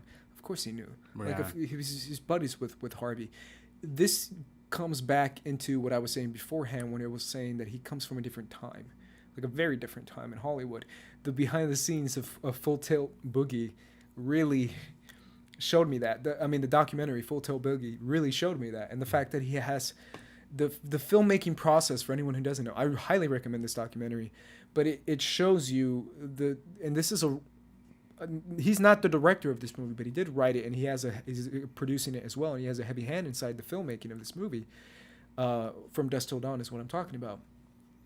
But the way, again, different time, because you've seen From Dusk Till Dawn, right? There's like dancers, like half naked dancers, naked dancers, and the way that they treat them on set is crazy. And again, a lot of criticism goes to George Clooney as well, because he's the same way, because he's George Clooney and he can do whatever he wants. Watching this film in retrospect, I was like, oh, this doesn't make George look good at all, because he's so like, everything is about like who you're gonna, it's a different time of Hollywood. It's much more like, oh, I can fuck whatever girl I want. He literally says that in this, Tarantino says that on set, and I'm like, you don't say those kind of things. You don't do that. But back in the day, it's like the extras in the movie, the guy extras, were all like harassing the shit out of girls. And then when it comes to even the PAs and the female PAs and the female assistants would get like, as if it was like a dead animal and a vulture, like they were just circling all the women on the set, and you don't necessarily see that so vividly, but I caught it. I was like, bro, leave her alone. There's like 15 dudes talking to like a girl and all like circling her. Oh, so what do you do? So who do you like? Who do you want? Who do you have sex with? Who do you want to? I'm like, you don't say those things to these women. They're just working on set. And to me, that's just another bigger picture of Tarantino, where he's known for being so loose to the point that it's like, is this okay? Like, I don't know if it is. And the fact that Harvey Weinstein's the perfect example of it. Harvey is the perfect example of the type of Hollywood that people were okay with. Yeah. The whole like, it's Harvey. Yeah, I know he's super flirty and super touchy, but it's Harvey. Like, is it okay, man? I don't know, man. I don't think it is, bro. I don't know. That's just me. Yeah, I mean, that's a whole tougher conversation of like, if you know your friend's a assaultant, like, what do you do in that case? I mean, that's a bigger conversation. In and of itself. I mean, for Tarantino, I mean, that was his boss, for lack of a better term. I mean, that was a dude who's bankrolling a lot of his movies. So I don't know if he necessarily confronted Weinstein about it, but I mean, that's I mean, fortunately now he kind of detached himself from, the Weinstein. And of course, I mean, he said in a couple of interviews that he knew enough that he should have said something, but he just didn't. And that calls into a question of like, as ignorance and not doing anything just as bad as doing something yourself, And I mean, that just depends on how you look at it. But I mean, at least he was honest, and at least he said, how he felt, and he was being honest about it. And he probably had one of the more honest responses to the whole Me Too thing as compared to something like Ben Affleck, who's like, I told Weinstein not to do it, but then like, you just fucking get caught up in his own shit too. So, of course, no shade to Ben Affleck. I love Ben Affleck, but I was gonna say, I'll shade Ben Affleck. You'll shade Ben Affleck. Hell yeah. I don't know. I mean, he did some things, but I'll totally shade Ben Affleck. And hey man, Go but ahead. Ben Affleck has some great movies. But So okay, it doesn't mean he's an asshole. No, I mean, yeah, of course. And fortunately for Tarantino, it's not like he sexually assaulted anybody, or at least that we know of. Yeah, but I mean, I don't know. I'm not in for any Hollywood secrets, so I don't know any. but again, I'm curious about you, because you come from a different generation necessarily now when it comes to filmmaking. Yeah. Going to film school, getting prepared for being on set and stuff, but I'm not that much more experienced than you are, but seeing the way people treat women, even watching behind the scenes stuff, you can tell. Right. Like back in the day, even with Ben Affleck, even with other actors, George Clooney is a perfect example. The way they treated women on set, whether it was actresses, whether it was dancers, whether it was background, whoever it was very much like the Ben Affleck tape that got released. Was like, what's up, girl? You cute. Come here, girl. Come here. And start grabbing her and start like feeling up on her kind of thing. And it's like, even if the girls are flattered, because it's a famous actor, you shouldn't be doing that. You shouldn't be so loose when it comes to, women on set. Right. And just but then with the Ben Affleck, I'm sorry we keep going back to Ben Affleck, but the one where he's like filling up on the chick, didn't the chick say like she was cool with it or something? No, yeah, and again, that's one of those things where is it okay if someone's okay with it? I don't know. Is it? Because for me, it's like it's fine. It's a different time, but at the same time, it's like that's you. You're using your power, your dominance, your star quality, your position, your title, to get women. And I mean that's right, and I mean that is a position of abuse of the position of power, and I'm sure there's a lot of people who are guilty of it. Hollywood is filled with that. Yeah. That's where the Me Too movement came from. Yeah, because as someone who works in the industry and had that as a full-time job, and have seen people in power, and have seen people who are like, oh no, you can't say anything. This guy's like, he used to be friends with so and so, and he used to do this with so and so, and he made this and said that. So shh, you can't say. That's Hollywood, and especially with women, it's one of those things where it's like, yes, as someone who's seen it firsthand, yes, that's totally a thing. Right. I mean, I just don't know how much of that like applies to Tarantino, like per se, like sure. In terms of like women coming out saying they're uncomfortable or felt, I mean, there's of course a lot of cases of people being assaulted or raped and not reporting it. And that's totally, given the way the system's set up. It's tough for a lot of women to find confidence in doing that. But I mean, with Tarantino, at least we haven't gotten any accusations necessarily sexually. We just know that he's a dick and he didn't take Uma Thurman's safety into concern when he should have. But like at least we're not talking about somebody like Polanski or the worst of the worst. You know what I mean? Like Tarantino, he's kind of an asshole who though he agreed with Polanski. Yeah. Even though I was gonna say, bro. That's yeah. I mean, that's. I was gonna say that footage. It's not footage. That tape, clip, that audio clip, kind of proves my point that I've been saying for the past 10 minutes. Is the fact that it's not necessarily having a physical hand in something. It's being okay. It's the attitude. It's Hollywood. It's like, oh, he just took some 17-year-old up to his room. It's like, oh, that's George, or that's so-and-so, or that's Jimmy, or that's whoever famous actor. No, that shouldn't be okay. That should not be okay. Like, it should totally have an attitude of clear lines that should not be thrown away because of the stardom or because of who you are, which is all what Hollywood is about. It's all ass kissing to go to a different level. Like, that. Like, that's what Hollywood is. It shouldn't be okay. It's the attitude that is necessarily what my criticism of Tarantino is. That's what makes him, in my opinion, controversial. Is his attitude towards filmmaking on set and all that kind of stuff. Right. Because you just proved my point with the Polanski clip. Right. I was like, oh, that doesn't make him look good. I mean, we'll see how he handles the Polanski subject in his next movie, Once Upon a Time in Hollywood. Yeah, I'm very curious about that movie. That does have a very Polanski-centric plot to it. So we'll find out. And speaking of that kind of mentality, his next movie is Death Proof, which is the crazy stunt car action movie for anyone who hasn't seen it. With super badass chicks. Which is, as much as we talk about how... I mean, it's got freaking Rose McGowan in it. Yeah, Rose McGowan. But I was going to say, that's another one who probably hasn't been as supportive of Tarantino as, Rose McGowan has been pretty vocal as far as her criticism on this whole thing. Yeah. Well, I know she says she wasn't...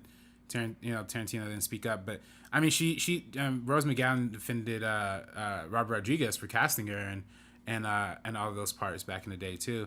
But, yeah, I mean, with Death Proof, it's definitely a movie about like the strong female-centric stunt women who are surrounding this guy and like taking his, and fighting.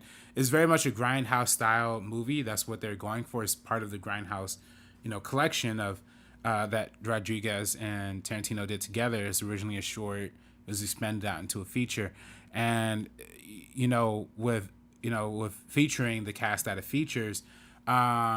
And the very female-centric kick-assery of it is consistent with like the Kill Bill mode that he was in during that time too, which is interesting.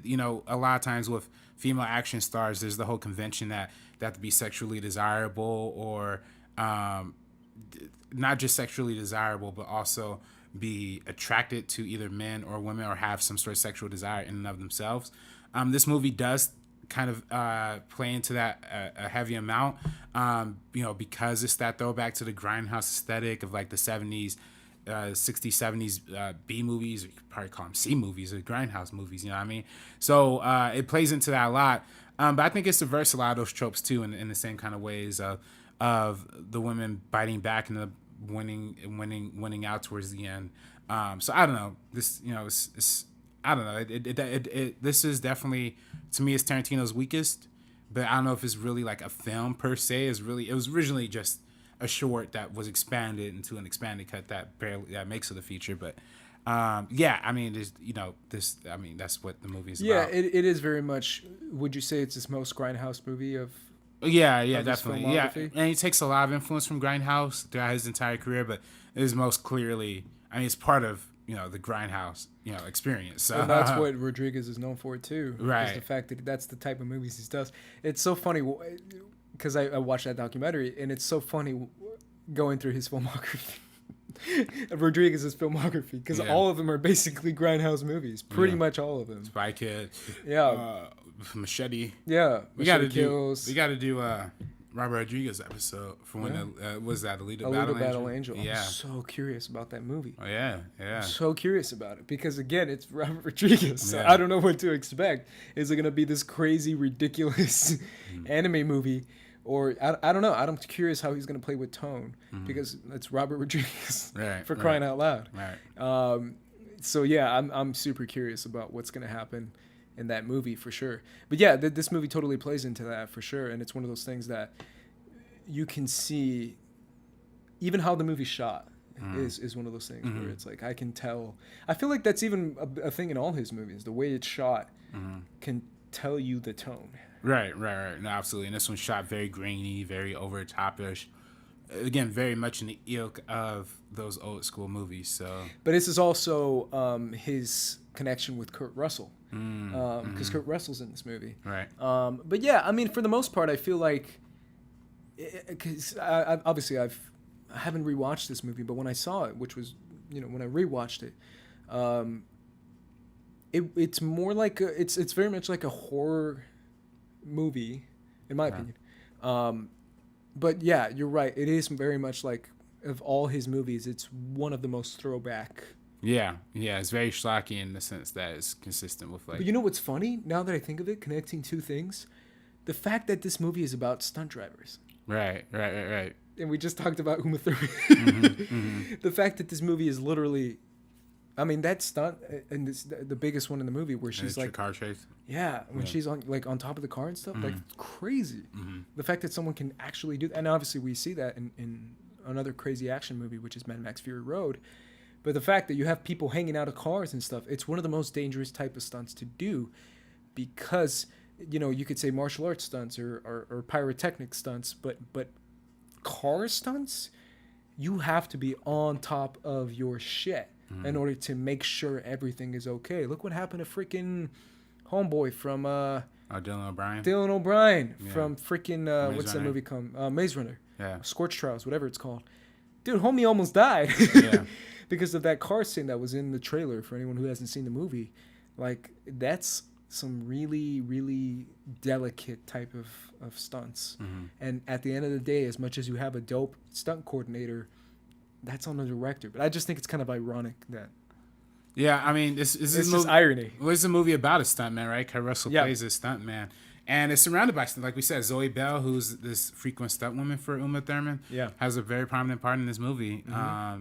So it's a movie about stunts and lives in this, stunts. So yeah, and Zoe Bell's great. I like Zoe Bell. I think she's amazing, man. And yeah, she's almost like the lead in this movie, I would say.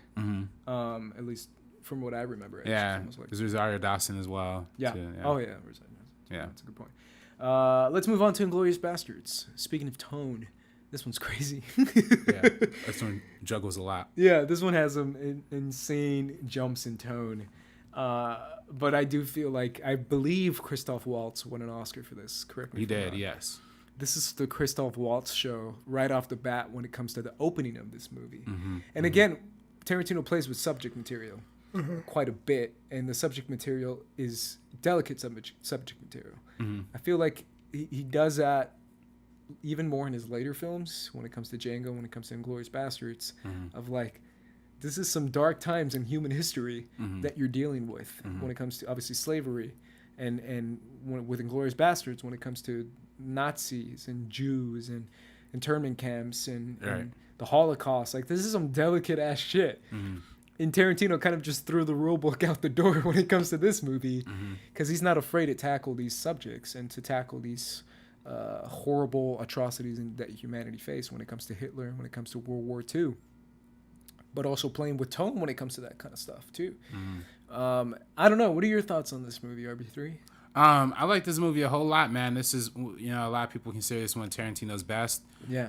I personally don't rank it that high. Okay. Because there's some parts of the movie that kind of move a little too slow for me. But not slow, but like just this is like a 3-hour movie. There's a lot to get through. And by the way, I feel like this is one of those movies where I could watch every single scene of it and love it, but for some reason the way it's all lined up together, it's a lot for me. So it's a little harder to rewatch this movie per se. But I know a lot of people consider this their best Tarantino film. It probably is. Or favorite. Or favorite, yeah. From a technical standpoint, I could definitely see why. I mean, there's the acting all across the board in this movie is insane. I mean, we talked about Christoph Waltz, but even Homegirl, who's the main, she's in everything. She's Melanie Laurent. Melanie, yes.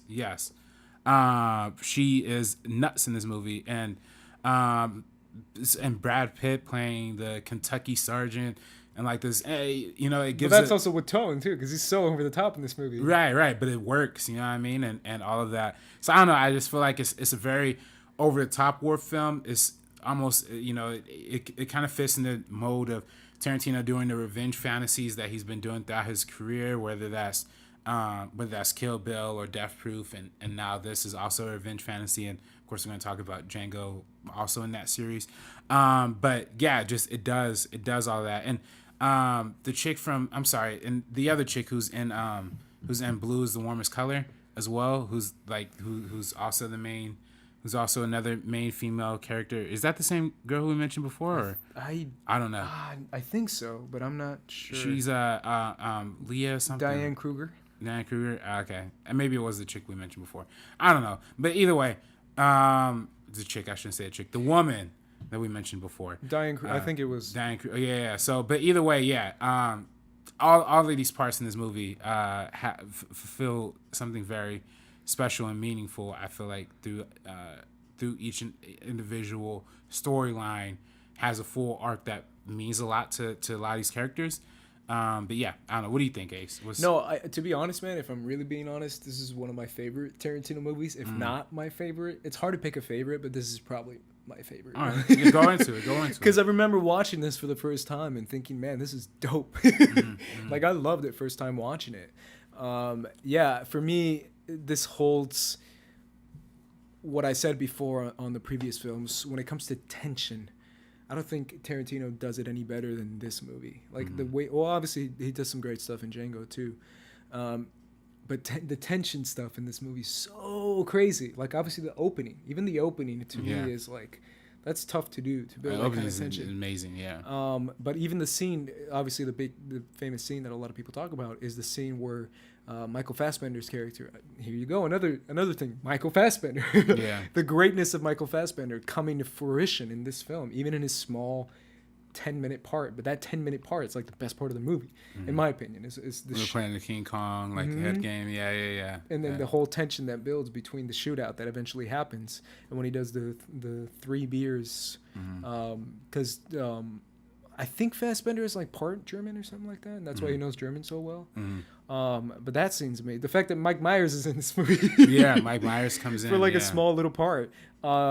Yeah, and to me, Christoph Waltz steals this movie quite a bit when he plays, again, with tone when it comes to his interactions with different characters. And the fact that the scene where he's learning the names of of the different Italian names that Brad Pitt's crew has. Yeah, right. And he's like, Briano Borcini. And he's like, no, say it again. Borcini, huh? Briano Borcini. He's almost like taunting them. Like he knows. He knows. And he's like taunting them. They're always like, say it like this. Oh, that's very much more Italian. He's like, oh, thanks, man. And he's like taunting them because he knows they're playing. Especially Brad Pitt with his huge accent. So Grazie. To me, that's hysterical. I don't know, man. That to me is so funny to the point that it just makes me laugh every time I see that. And Brad Pitt's character makes me laugh every time I see his character. The introduction of Eli Roth's character is so insane and over the top. Was it the Bear Jew? The Bear Jew, yeah. I was going to say Jew Bear. It's another scene that to me is just very comedic to me. It's supposed to be very opposing. His character is, but at the same time, it's like, to me, it's funny. Right. And obviously the finale of the movie and the way that it's shot is so over the top. Yeah. The theater massacre is what I'm referring to. Right. With the close-ups on the characters that we've met previously. I don't know. I just love it. I think it's crazy. I think it's crazy how we can go from the ending of that insane thing that's happening to where we came previously with the scene in the bar that's going on too. Is so funny to see the contrast between the two types of tones that Tarantino's playing with in this movie. And I guess that's why it's probably one of, if not my favorite Tarantino movie. Right. No, I mean, there's definitely a lot of really cool sequences in this movie, really cool action, and a lot of really awesome moments, like when you get an introduction to the crew when you first meet them, like and when they're breaking out of jail or when they're being broken out of jail, and you'll still like dun dun dun, and then it cuts like individual title cards for each character or whatever. I think that's really fun and creative, and he does a lot. He plays with, like you say, he plays with a lot of different tones. I think that's what Tarantino's best at. I know he mentioned a lot of times he considers himself very influenced by hip hop, right? And the fact that he mixes and matches a lot of different genres and samples a lot of different movies and kind of puts it together and makes his own thing. When he does, and I think this is a prime example of that, where it is a revenge fantasy while also being a World War II movie, but also taking influence from American movies, Italian movies, foreign movies, with those old war documentaries that used to come out that were very prevalent at the time, and that's what they're kind of spoofing with the documentary towards the end. So all of that just in combination, just I forgot about that. Yeah. I forgot about the movie they were watching, the crazy sniper guy. Yeah. The German sniper dude. Yeah, that's a good point too. Yeah, I don't know. I just really enjoy it. Hey, shout out to Sam Levine. Hey. Yeah, that's right. Sam Levine is in this movie. Yeah, that's your Schmodown connection right there. What was who he was part of the crew. He's part of the crew. I can't remember exactly. I don't know his name. He had a good part in there though. Hitchburg. Yeah. Shout out to Sam Levine, man. Yeah, it was good. It was a good time. Yeah, I do love the country landscape that they capture a lot with the European. Sure. Since they do cover a lot of like the racism, the kind of blanket hatred that was happening, and also the different the funny. I mean, obviously the French play a huge part in this with the character. I forget her name in this movie, but the opinion of the French versus the opinion of, because in that time period, France was still known for its crazy art and stuff, and how the Nazis were kind of taking that culture away from France. It's gnarly what the Nazis were doing, and also Christoph Waltz's interpretation of the situation that's going on with his character, and how he can manipulate the situation to the point where he gets what he wants, or he's trying to get what he wants. To the super southern, Brad Pitt, to the, you know what I'm saying, like the German, the black girl, and also the half black, or the black French dude who also projects the wheels, and also isn't that it's interesting how it's another example of self-reflectiveness in Tarantino movies, that the movie theater literally has to be set on fire to kill Hitler. You know what I mean?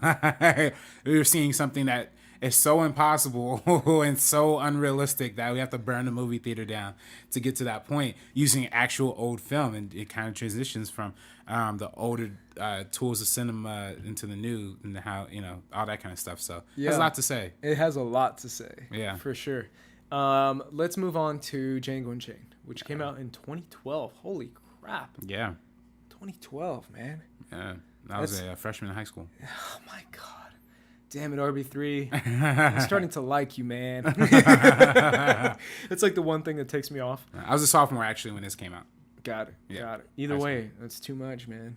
I think I was a sophomore in like college or something. Oof. No, I was like a junior in college. I'm so much older. It's crazy. Hey, man. But this movie stands out quite a bit as well, as far as even with tone as well, because that's what Tarantino does.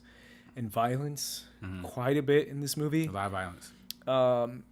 But specifically with what we were talking about before, when it comes to, putting on the gloves of, handle with care, and Tarantino takes off those gloves and throws around that box that says handle with care when it comes to slavery, when it comes to the South, and when it comes to the KKK, and when it comes to slave owners, like he just gives no shits.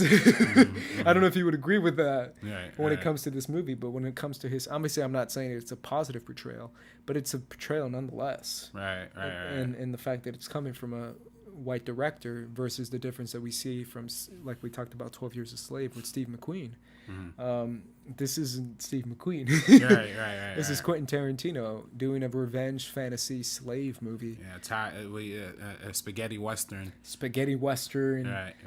Type movie. And the fact that this movie can have so many comedic moments, specifically the one that stands out to me that I can't deny how funny it is the Jonah Hill scene. Oh man, it's right. Isn't that nuts. Hysterical? It's crazy how funny. I can't see out these eye holes. And it's like, I'm sure she had great intentions and that she was really sweet, but I think we should all agree and just not use these masks. The fact that they're and it goes on for like 10 minutes. It's like, who votes to ride out the bags? Me. It's like, wait, hold up, goddamn it, we're not going without these bags or something. Like, so funny, man. And it's like, you know what, guys? I've had enough. That was my wife. She put in time and work. Like, the fact that it keeps going, man. Man, fuck y'all. I just love that line, too.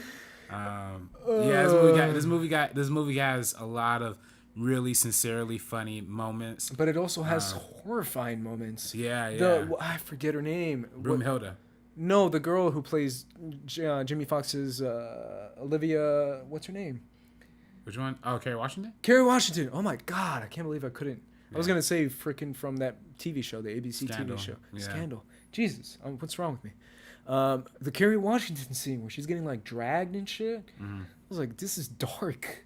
Like, it's very dark. And then Jamie Foxx's realization that that's, who has his wife kind of thing. Right. Or even Leonardo DiCaprio stuff is very dark. Yeah. Even though it pairs in with like the way it's shot with the snap zoom when you first meet him, when he's smoking, he turns around and the super zoom that goes in. Even that, it's like you're just like that snap zoom is very much like playing with tone as far as like this is so silly and over the top. Leonardo DiCaprio's character is at least. But then they had the Mandingo fighting happening at the same time, which is like a very disturbing as frick, right? I mean, I that to me is like, oh my God, this is disgusting. It's just so many different things, but it's at the end of the day, it becomes one of those things where it's like a free black man getting his revenge on the people who did that to him and that kind of thing. Enslaved them, yeah. And it plays in with that, even to the point that I kind of feel, this is me, don't take it the wrong way, but Christoph Waltz was kind of taking this movie for me personally in the beginning, but Jamie Foxx obviously comes into fruition a little bit later in the movie. But at first, Christoph Waltz, man, he's a baller in this movie. I think he won an Oscar for this too, right? I think so, yeah. I think he won Best Supporting Actor for this movie. And it's one of those things because he's a gangster in this movie. He's just dope. And he's showing Jamie Foxx's character the ways of a bounty hunter kind of thing. Even the fact when he first kills that sheriff, and when he's like, I have the paper, as if it's okay. Right. He still shot the guy in the middle of the street. Like, it's just, I don't know. I think he's great in this movie in the fact that he's helping out. Jamie Foxx's character is great. And obviously the KKK explosion too, like all that stuff is a lot of fun for me personally watching this movie. And the best line in any Tarantino movie, in my opinion, is in this movie too. Which one's that? I like the way you die, boy. I was like, oh, it's the most hype line in all. I think that's the line. I might be misquoting it, but I'm pretty sure that's it. And it's like, or it's like, I like to watch you die, boy. And I'm like, oh shit, that's the coolest. I like the way you die, boy. Yeah, that's the coolest. Don't you? I don't know if you agree with that. Line. Yeah, that's the dopest. That's like a mic drop right there, where it's just like, I love quoting that. I quote that all the time now. Yeah. So for me, I don't know. That's the biggest takeaway I have from this movie. But watching it for you, I don't know if you rewatched this one recently or at all. Yeah. What are your thoughts on this movie as far as like on a general scale? Well, first off, I gotta say, I remember when Django came out. This is a movie that moved me so much. I saw it 4 times in theaters, potentially 5. I don't know. I can't remember if the 5th time is like a full watch or I left halfway through or whatever. But this movie literally, like, this was my obsession. Like when I was like in high school, you know what I mean? And I have it on Blu-ray. I've watched it a bunch of times there. And overall, I mean, this is probably one of the most flavorful Tarantino movies. You think it's your favorite? Not one of my favorite. I mean, I probably still put Pulp Fiction as my number 1. This is probably my number 2, or if not, Reservoir Dogs might be number 2. And I mean, this and Reservoir Dogs kind of switch up every now and then. Sure. This is probably a much bigger movie with a much bigger scope, and has a very wide story and has a lot of story to tell. And has a lot of characters that we meet and interact with, a lot more than we have in Reservoir Dogs. So it's a lot more. I don't know if all of this movie hits as hard as to me that Reservoir Dogs, as Reservoir Dogs does. But this movie does highlight one of the key things I think that a lot of people overlook is the severity of the racism in the American South during that time. I know it's a very controversial thing when this movie came out and the N-word was being thrown around left and right. I think this holds the record for the most N-words in a major movie or whatever. But I mean, what do you want him to do? Like, not be accurate to the time period? Like, at that time, everybody was just throwing that around because they're using that word to keep black people down. But in this movie, it's kind of used, not used in that sense, but it's used as a word to keep putting these slaves down. But it's in the way that the African American community has reappropriated it as a term of our own and a term of endearment within our community. This movie kind of flips and becomes a movie about reclaiming what's yours, not just your wife, but your dignity, your honor, being stood in the face with the slave owners who are enslaving your people and taking that back from the evils that are implementing slavery. It's just all of that. Is very prominent in this movie, and I feel like that's the biggest theme that comes out of it. Is like reclaiming your freedom, reclaiming your dignity, reclaiming your honor through that. So. Yeah, it's all about the contrast between submission and overcoming that submission, dominance almost, right? Because the submissionness of slavery to the point of the contrast with Jamie Foxx's character as now being the dominance, almost being the alpha. He's better than white people. He's bigger than white people. He's stronger than white people. He's smarter than white people. He's faster. You see what I'm saying? Like, it's not in slavery they were seen as less than, and now in this movie Jamie Foxx's character is more than. He's you know what I'm saying? Like, even the shootout, he's better than any white dude trying to shoot at him. It's reclaiming not just equality with white people, but dominance. Like, I'm the shit. I'm better than you, and I can do the shit that you can't even match. Type of stuff. I don't know if you would agree with that, but that to me is kind of what he's saying at the end of the movie as well. Yeah, right. No, I think to the point, like, even when he manipulates the Australian dudes, I don't know when Quentin Tarantino comes out in the movie, where he has to put himself in the damn movie. Yeah, I know, and I mean, a lot of people say it, but it's easily the worst part of the movie. You know what I mean? Right. It's funny though. It's super funny. It's funny. Just, man, you gotta that. I don't know. But yeah, no, you're right. And it is that whole thing of like, oh, the genetically black people are supposedly supposed to be superior but inferior mentally. And that's the thing that Leonardo DiCaprio's character, Calvin Candy, is like trying to illustrate with, like showing them the skull and busting it open and all that kind of stuff.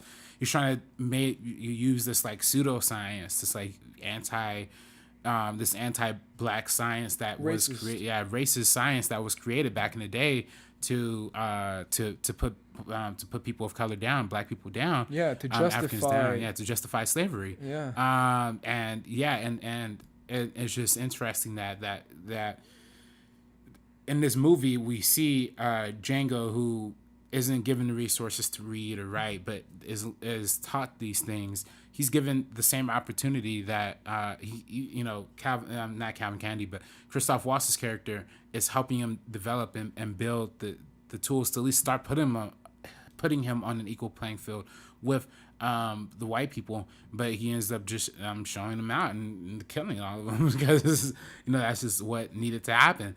But yeah, I don't know. It's super fascinating how they use this fake science to justify the evils, and they also use religion in this movie as well too. We see that scene where the girl's getting whipped and the dude's like reading the Bible as he's like whipping her or whatever. But then that scene when Django comes in and whips the dude back, like that's just an awesome scene too. So yeah.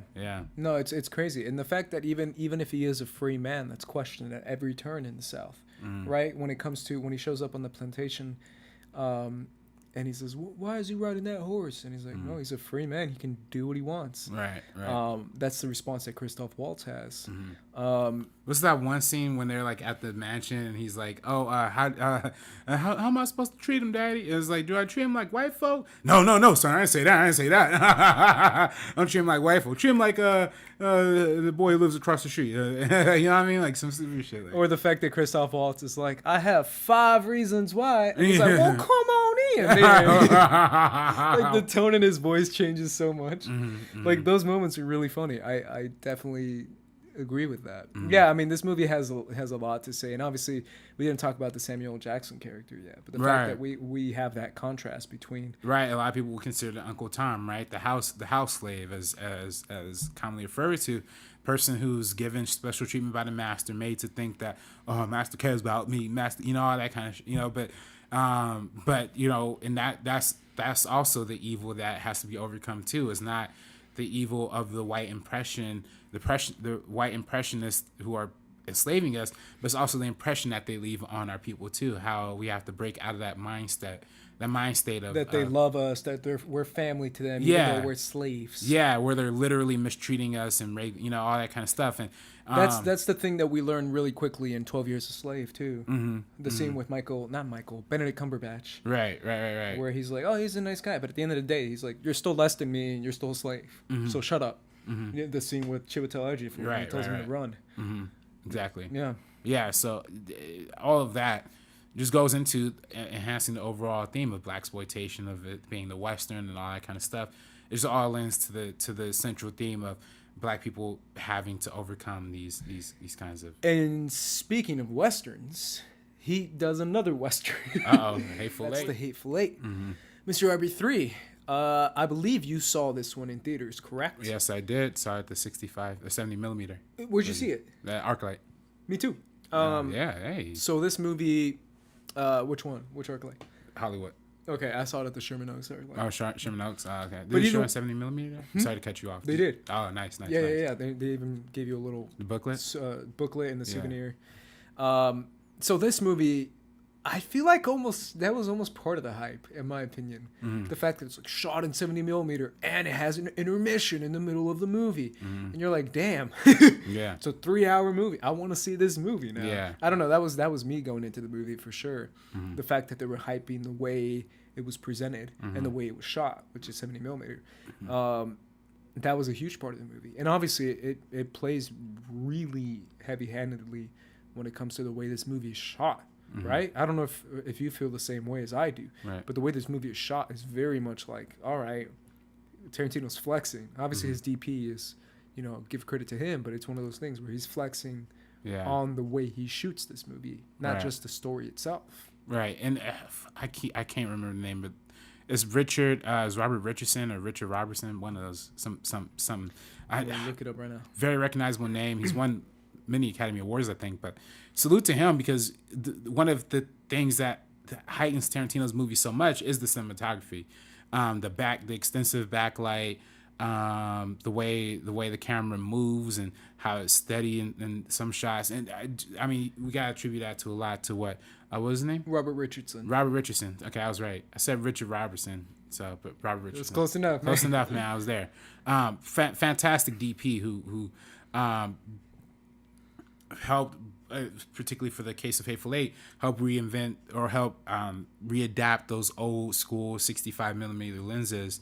Not 65 millimeter, but those old school lenses, those Panavision ultra widescreen lenses. He helped bring that back into the fold for Hateful Eight and restore those and use those for modern cameras. So yeah, you see a lot of that specifically with the opening of the movie. The first 15 minutes, you see, the crazy wide shots and the landscape and all that stuff. Music by Ennio Morricone. Oscar winning, right? Yeah. Okay, won the Oscar, I believe. Yeah, won the Oscar for this movie. That's another thing that stood out to me when I was watching this movie was the score. I was like, oh my God, this is crazy. Like, I feel like I'm watching some event film or something. Right, and I mean, Ennio Morricone is one of the best composers of all time. Did a lot of those Italian, the spaghetti westerns and a lot of Italian cinema as well. And and a lot of his music was used in Django, but he wasn't cool with that. And I remember like Ennio coming out like at one point, when Django was out and saying he didn't approve of how Tarantino used a lot of his music, but ultimately they came together and worked together on this movie, which is like a match made in heaven, in my opinion. And it's funny too because this movie was almost not made because of the leak, right? The script leak, and Tarantino was very much upset about that to the point that he was like, I remember because he said he was like, I'm not even going to do it anymore because it's a script leaked. I'm so pissed that it leaked out, but he ended up doing it anyways, specifically because of the fascination that he had with Samuel L. Jackson's character. Almost, obviously, it's not connected to Django anymore, but it's still a free black man bounty hunter. That's what Django was too. Ex-soldier in this one, context, true. Yeah. But at the same time, it's one of those things where the time and race plays a huge hand in this movie when it comes to the Civil War, right? Yeah, post-Civil War society, how people have to start looking at each other, the Confederates and the Yankees, and how they have to come together to some extent. What's the old guy? What's his name? You know who I'm talking about. Oh, the guy who plays the Confederate, Confederate soldier. Yeah, I know who you're talking about. He's a famous old guy. He was in Nebraska. Bruce Dern. Bruce Dern, yeah. Yeah, who plays a Confederate I believe he's a general. Yeah. And he even like talks about Robert. Hyper racist, super crazy Southern dude, and the whole fact that even the character of Walton Goggins, I feel like, is the biggest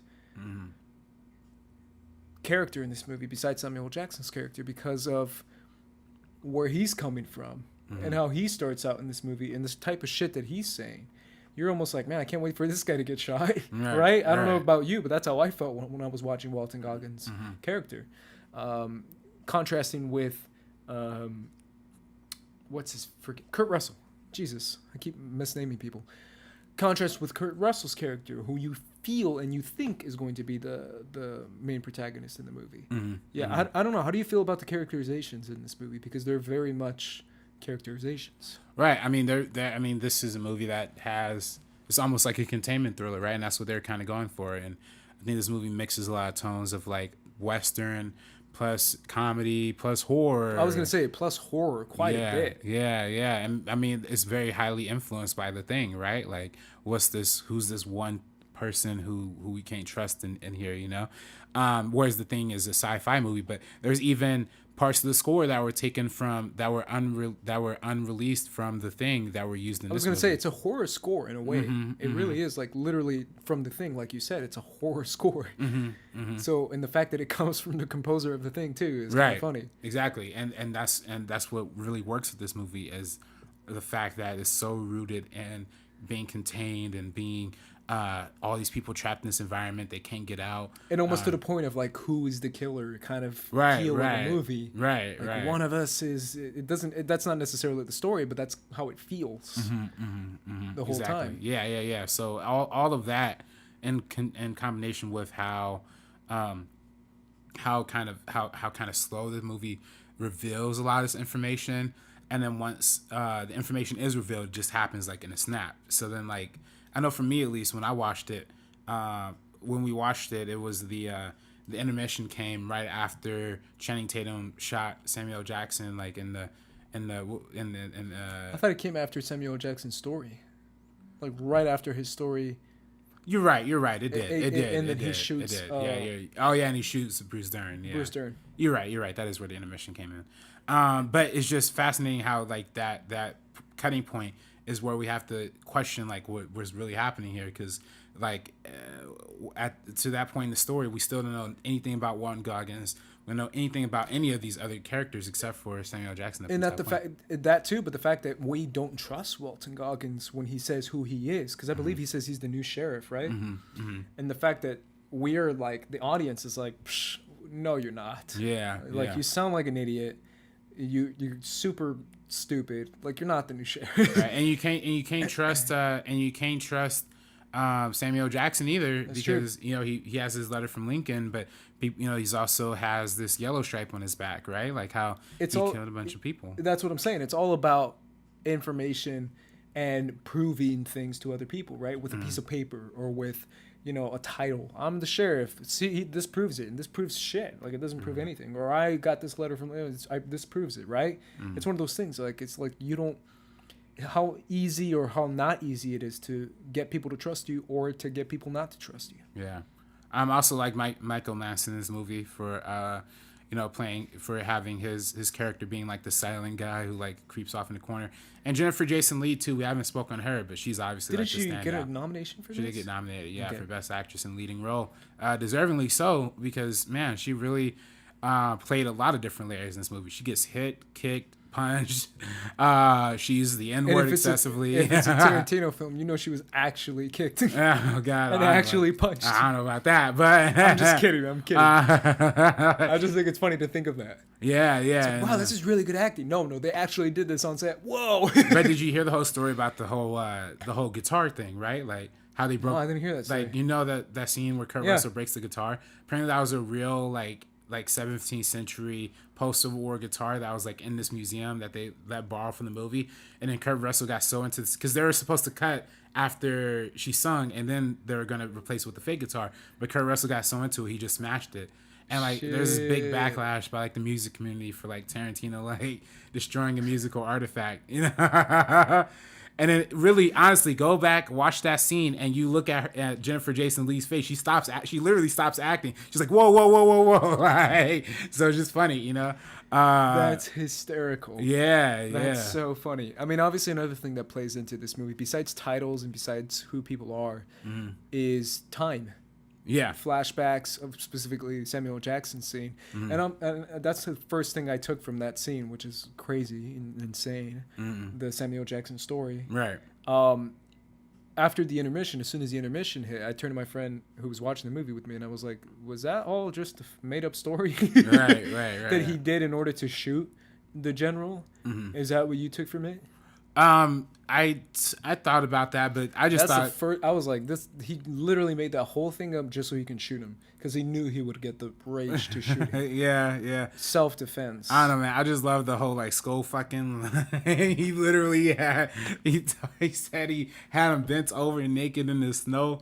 Oh man, that's crazy, man. That's messed up. I was like, this is I mean, nothing wrong with. Nothing wrong with the act itself, but it's just like Tarantino, like going super hard on like disrespect. What I just told you, I forgot like 20 minutes ago. I was like, no, it's he kills her, rapes, and blood, and he just meshes so many disturbing things to the point that I'm like, we get it. Right. It's nuts, man. Yeah, that's the Tarantino way, man. And the fact that it's like a 15-minute intermission too, to play really lets you sit and think about it. Because he do this as a play, right? Yeah, it was. I don't know if it was conceived as a play, but it was performed live before. Sure, it that's was what a I meant. movie. Yeah.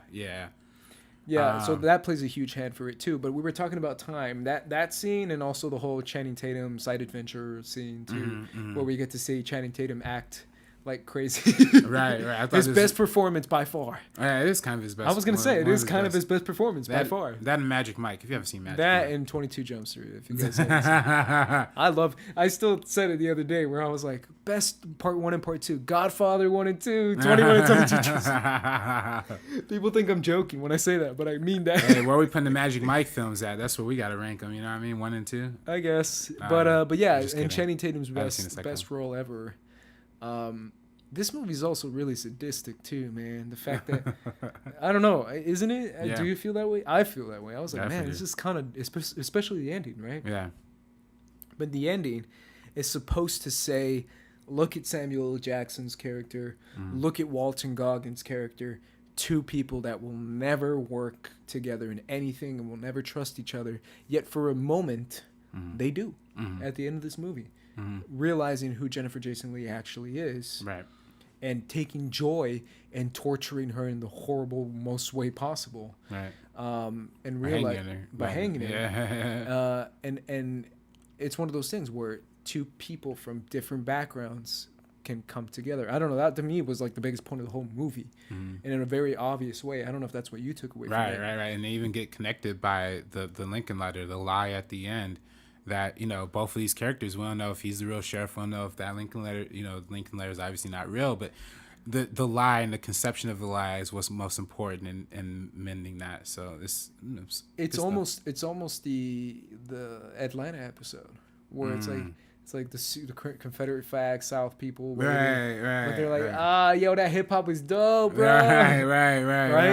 Or even the scene where it's like guns, bro. Yo, guns, that the weird connection that you wouldn't think would ever occur occurs in Walton Goggins' character, who in my opinion like steals this movie. I think he's the best part of the movie in my opinion. Right. But speaking of performances, Samuel Jackson, a lot of people were like, oh, Samuel Jackson's great in this movie, and then for some reason got a little bit of backlash where Samuel Jackson's playing Samuel Jackson in this movie.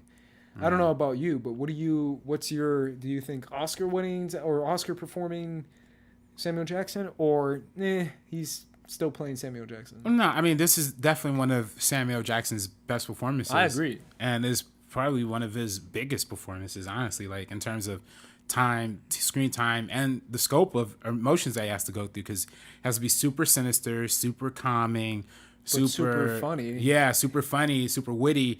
Also deliver the great monologues, but also get like feel the violent pain of like getting shot in the nuts. You know what I mean? Which, by the way, a lot of people say screaming is not acting. That is, you know, to some extent, that's acting. You know what I mean? It's physical acting. Yeah, that's what we talked about last week with The Revenant. Because And you're feeling pain, you're still gonna act. Right. And I mean, Samuel Jackson. I mean, just all around, he does the movie. I mean, overall in this movie, he goes in a lot of places that a lot of Samuel Jackson performances go. In individual movies, he kind of puts them all together in this. So I definitely think it's one of his finer moments out. Yeah, I also remember the fact that when he's talking to the people, when he's talking to them, and he's like, everyone knows that many don't serve no Mexicans. I'm Mexican and I was cracking up. But the way he says Mexicans. He's like he says it with not an X but with an S. Yeah. It's like, everyone knows she don't like no Mexicans. No, what did he say? He was like she used to have a sign on the wall that said no dogs and no Mexicans. Guess why she took it down? She started allowing in dogs. I laughed very hard. And the fact that what's-his-face is a walking stereotype, too. The Latino in this movie, I forget his name, the Mexican actor who's super famous in Mexico. Damon something. Damon Beer or Blair? I forget his name. Why is he not in the front? He's not in the... He should be there somewhere. I don't know. Is it Mexican Bob, right? He plays Mexican Bob. Is it this guy? Nah, that's James Parks. Where the hell is he? We're leaving this all in, by the way, people, as we Sorry, no, we're not. We're gonna cut it. Oh yeah. Damien You pronounce it. I'm not even gonna try, man. Damien Bakir. The fact that the whole movie, he's just like a walking. It's like, what do you think about that? Yes. Yes. He's like Guillermo from Jimmy Kimmel Live. Right. He just says yes. yes. It's like Mexican accent. And he's like, see? Like the whole movie he says that, and he still makes me laugh, but it's just funny. Yeah. That scene and in the scene where Jennifer Jason Leigh goes, Jesus Christ. He's like, oh, you Christian now. Quoting Jesus Christ. You can't say no Jesus Christ. Like when he starts, like when Samuel Jackson does that, yeah. I started cracking up so hard. He's like, you found the Lord now. That was so funny to me. Yeah. I don't know. And this movie has a lot of funny moments, a lot of violent moments. But at the same time, it just, I don't know. I think it worked. It's very much a sadistic movie, but at the same time, it's in line with the Tarantino way. Where would you put this one? Would you put it more in the middle, towards the end? More in the middle, yeah. Yeah, I mean, he has so many fantastic movies that doesn't put anything top, bottom, you know what I mean? And for a lot of people, you know, when we talk about something like Death Proof or, you know, for me, Kill Bill Volume 2, like, for, you know, those are his weaker movies, but for a lot of directors, those would be the best films in their filmography. So the fact that Tarantino has such a wide variety of films and they're all super excellent just goes to speak to how brilliant of a writer-director he is. Yeah, and it's also, we didn't talk about as much in the dialogue in this movie, but obviously it's a Tarantino dialogue that we expect. And it's super crazy, witty, back and forth. It's really incredibly well done, and it holds the story together because, like you said, it's a containment film for the most part. Yeah. It's like all kind of in one location. So it has to be reliant on the acting. Right. And the dialogue that goes with that acting. Right. So, you know, props to Tarantino, and props to him for giving Walton Goggins his best performance, because Walton Goggins is a crazy good actor.